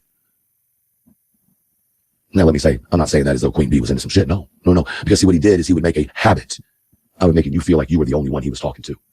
And he thought somehow we were stupid enough not to talk to each other. You haters. You think you know everything, motherfuckers. Joneson. Nonsense. J for J. And by the way, Jay, why don't you tell people what you really know? Oh. Why don't you tell people about your real relationship with Chris Proudfoot? Oh, shit. I didn't. I don't know what the hell Truth's talking about right there, y'all. We defer to Jay on that one. Oh, Lordy. What Chris Proudfoot would talk to all of y'all and make y'all all think you were the only one he was speaking to? Really? Naive much there, dude? Really? Really? Everybody knew Chris Proudfoot was talking to a bunch of people. Huh.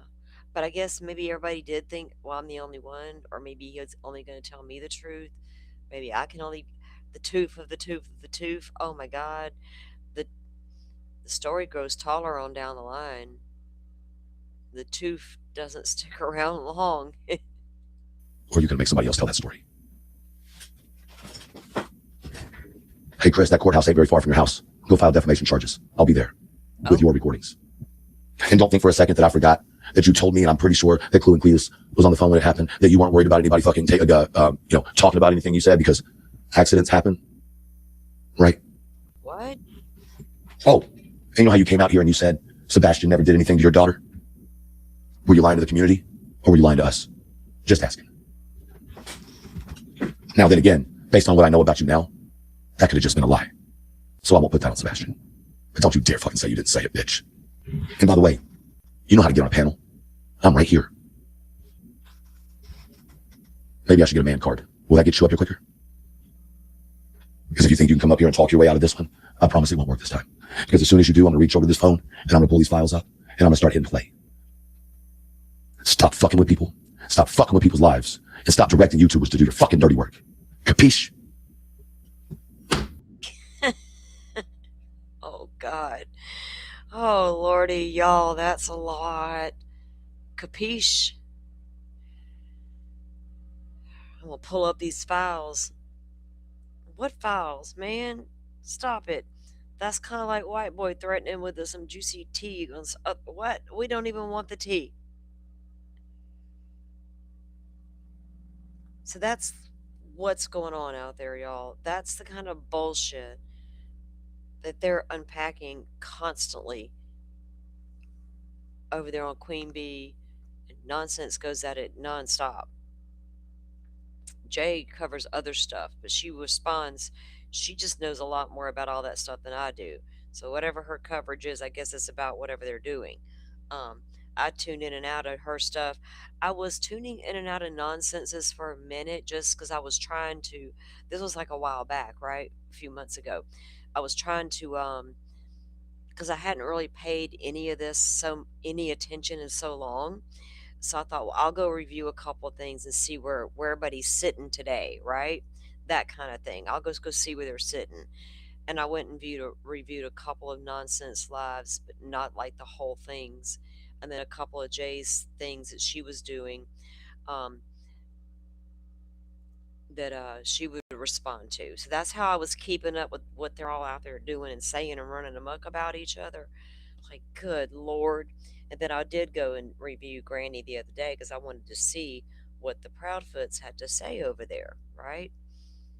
In response to what dumbass Truth was out here saying.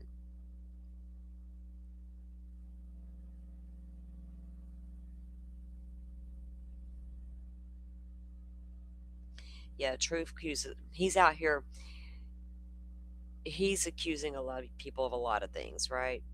He should have stuck to his, he was going to dip out on true crime at one point. The Rooster Squad, remember them? They used to be his chat people. They named themselves the Rooster Squad. They would run into your live stream and just spam the shit out of it with a bunch of little roosters and thought that shit was comical as all get out. But he was going to abandon true crime at one point. Like, he didn't even true crime long. He built his channel on the back of Sebastian Rogers content, then decided, I'm going to dip out on true crime and I'm going to make a marijuana show. Which, hey, go ahead. I ain't got no issue with the marijuana show, but that didn't go nowhere. He didn't stick to the marijuana show. He named his truth. What was his Truth Not Feelings was the original name. And he was a Care Bear. And then Truth, whatever his name is now, he switched up. I don't really even know how that when that even occurred.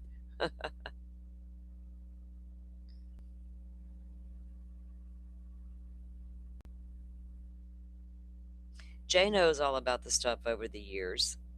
Jay knows.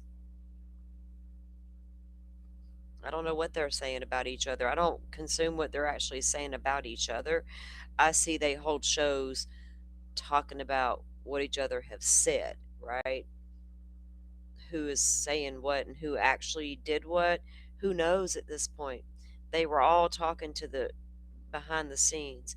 And I know Jay's, done the thing with this. She went into the chat on the alt trying to get to the bottom of a question she needed answered that they were putting out there. Some dirty shit they were not Jay, the Truth put out there.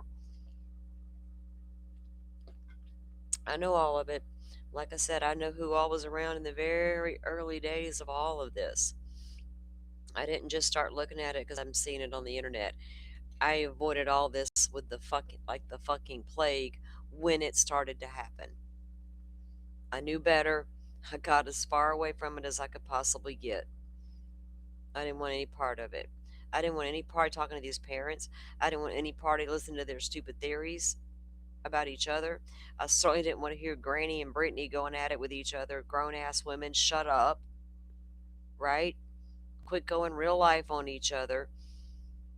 And then look where we are today with it all. And they still won't stop. Maybe they will when they run out of money with the lawsuit situations. I don't know. But yeah, I wouldn't like being lied on either. But then I didn't stay in the middle of all this mix. I got the fuck away from it. And still, they tried to bring me into it accidentally, although maybe it may be. Nonsense and Jay accidentally put my name in it. But they had me mistaken with a different salty. They corrected it. They corrected the record. Thank God I was in the chat that day both times it happened. And said, hey, wait, that's not me. Please don't. Not me. My tiny channel can't take that kind of smoke. Wasn't me. But yeah, no. I see a walking red flag. I'm like, oh God, my gut just spoke to me. I gotta listen. If I don't, it kicks my ass later. Says I told you so. I learned to listen to that gut years ago. It doesn't steer me wrong generally. But yeah, y'all, I don't like covering that stuff. I don't. That's why y'all don't see me going live, holding live streams about truth and Cletus and Clue and Queen and all that. I don't. That's drama that I don't want nothing to do with,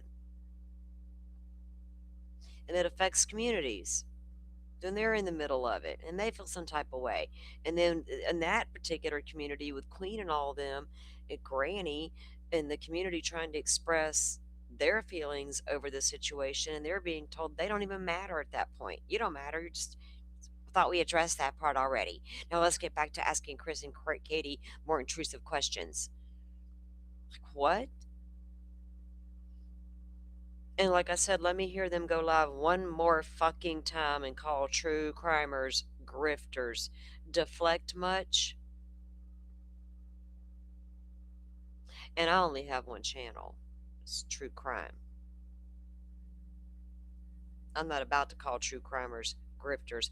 I'll call an individual creator maybe a grifter, but not all of true crime. That's ridiculous and childish and just simply not true. I can name a ton of true crime channels that I don't think are grifting. But I can name you some drama crama channels I think are grifting. Turnabout's fair play, sister. I don't know, y'all. It's getting late. I'm getting kind of hungry. I really didn't have like a, mind blowing content. We were just going to show what's out there and talk about it and have a conversation as a community because it's fucking bullshit anymore. I mean, it's sometimes if y'all want to go consume it, that's great. I don't have an issue with it, but I don't see the point of it anymore. Any of it. Even if you go live and say, how dare you call me a name or a liar, and here's why I'm not lying, the other community's not going to care. They're still going to go and do their thing and go back and call you a liar all over again, right? Or twist whatever's happening at the moment to suit whatever's going on. Um, it's bullshit. If there was, there's, I going and checking out a little bit of the drama here and yonder, that's one thing, but to sit in it and just go on and on about it, I don't even do that in my real life. Like, no drama, please.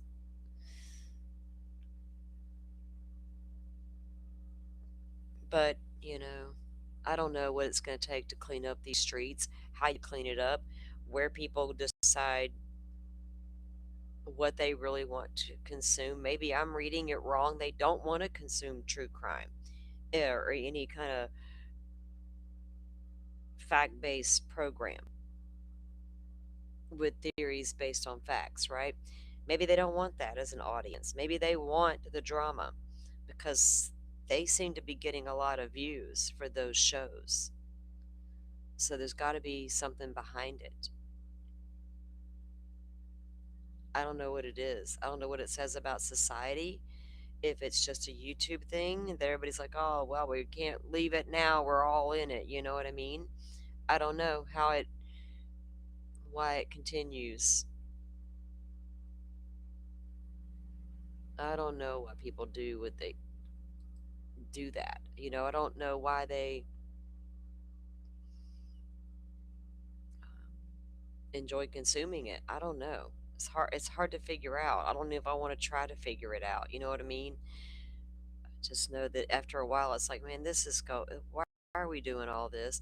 Especially when you see the doxing happening and I'm showing your family's home on the internet. Here's a picture of kids and saying nasty things about your parenting. It's like, what and why? If you don't like what somebody's doing, just don't look at it. Go the other way. Do you have to go make a I mean, what are you going to do? Try to get them thrown off the internet by going and playing videos about them all the time?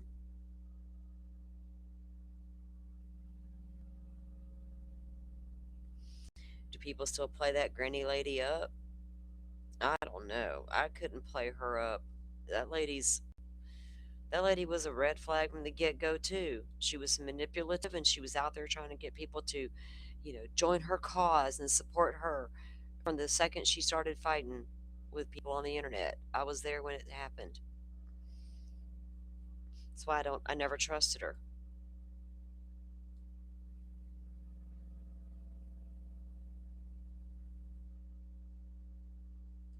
Okay. I'm going to wrap it up, guys. There's really not a whole lot left out there. There's a lot of channels out there covering the shit out of this stuff. They're covering allegedly their YouTube streets or whatever them people's names are. They're covering a lot of stuff. They were given allegedly speculating pure hell for all her Stefan Stern stuff, which, hey, people can feel how they want to feel about that. I would never have wrote the guy like that. I wouldn't. It wouldn't have been like that. No, no. But she caught hell for it because they dug up the dirt on her, right? She stood up for nonsense nonstop, relentlessly. And of course, Queen's people went and told Queen all about the dirt on that they found on her, and that all blew up, right? Is it that's what the end is that the goal in the end, right? Is to have that sort of thing. Go find out what you can find out about that person. They just went live and said some mad shit about me. Go dig up what you can so I can go live and go and say that shit. It's like, what? What? I don't get it.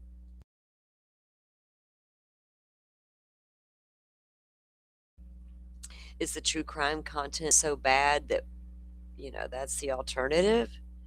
Ew. I try to have good discussions here all the time. Sometimes it's hard to get people on board to have the discussions I have, but I do try. I do try. Oh, God, I'm getting hungry, guys. I'm gonna have to go get me something to eat. Damn it. All right, I gifted out some memberships there for all of you who come in and hang out and staying up late with us. I appreciate you. Crisscross, you got one. Cite, is that correct? Brooklyniter, lovely. Oh, my cat just freaked me out. Lovely and Grizzly Bear and Faye. Yes, nice. Nice. And again, thank y'all all for coming back and hanging out tonight. If you missed us this morning, we were live this morning with a case update on the Siders family case and the Stacy Wanderer case. I am a true crime channel. I only have one channel. I'm not a call out channel, but I don't like the shit on the streets. I don't like when families and victims are used in any capacity. And I don't like the shit couple of years, 2024, Sebastian went missing.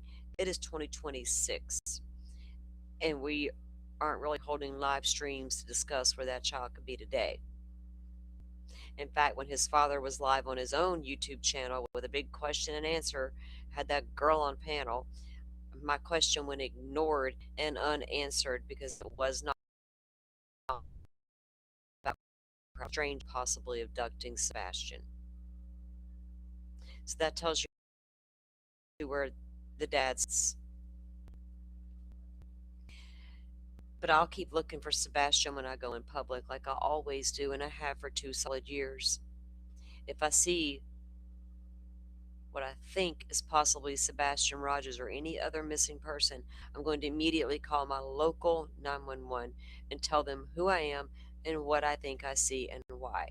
They can come meet me there, place eyes on this individual, and take it from there. Because I'm not about to call a 1-800 tip line because I don't know when that tip's going to get looked at. And by the time it does, the person could be long gone back on the interstate and head to another state. And I don't want that. So, my advice to y'all is if you're out there and you think you see a missing person, call your local authorities and tell them what you think you see. And they'll come handle it the right way, right? And they can get eyes on that case immediately. Immediately. All right, y'all go have a good night. Y'all will not see me tomorrow. I usually do not stream on Sundays. We will be back at it on Monday morning. What are we going on? Day 19? Is it day 18, day 19? I don't lost count, y'all, of Lindsay Clancy trial. Closing arguments. Should be coming on Monday. All right, guys. Thank y'all for coming in. Y'all stay safe on the streets. Try to avoid the drama, and say prayers or send good vibes, hold space for the missing, uh, that hopefully they can find answers one day to where some of this missing persons go and they're never found, right? Um,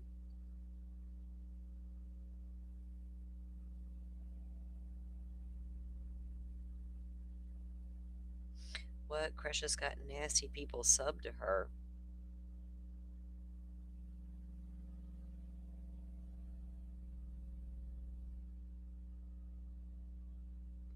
Oh, I can tell Krisha how to do it. You pull up your live stream, right? And then you click the little $ button and you can gift 10 memberships per month. All creators can gift 10 memberships per month. I think it's 10. Unless you do 5 in increment. Like you do it twice a month, basically. So it's 10 total per month, 5 at a time. And I try to always remember to do it. I don't always remember, but I do. All right, guys. Y'all go have a good night. Hit the thumbs up. Get the little show into the algorithm. Let's shake it up out there. Let's shake it up. Let's attempt to, anyway. I'm going to go grab some food. First, I'm going to go outside and chill for a second with a cigarette and touch some grass. Whew. Let it all go. Take that deep breath, y'all. Let it all fucking go. And then I'm going to grab some snack. And then I'm going to go to bed. I'll see you guys on Monday. Y'all have a good one. Thank you all for watching this here video.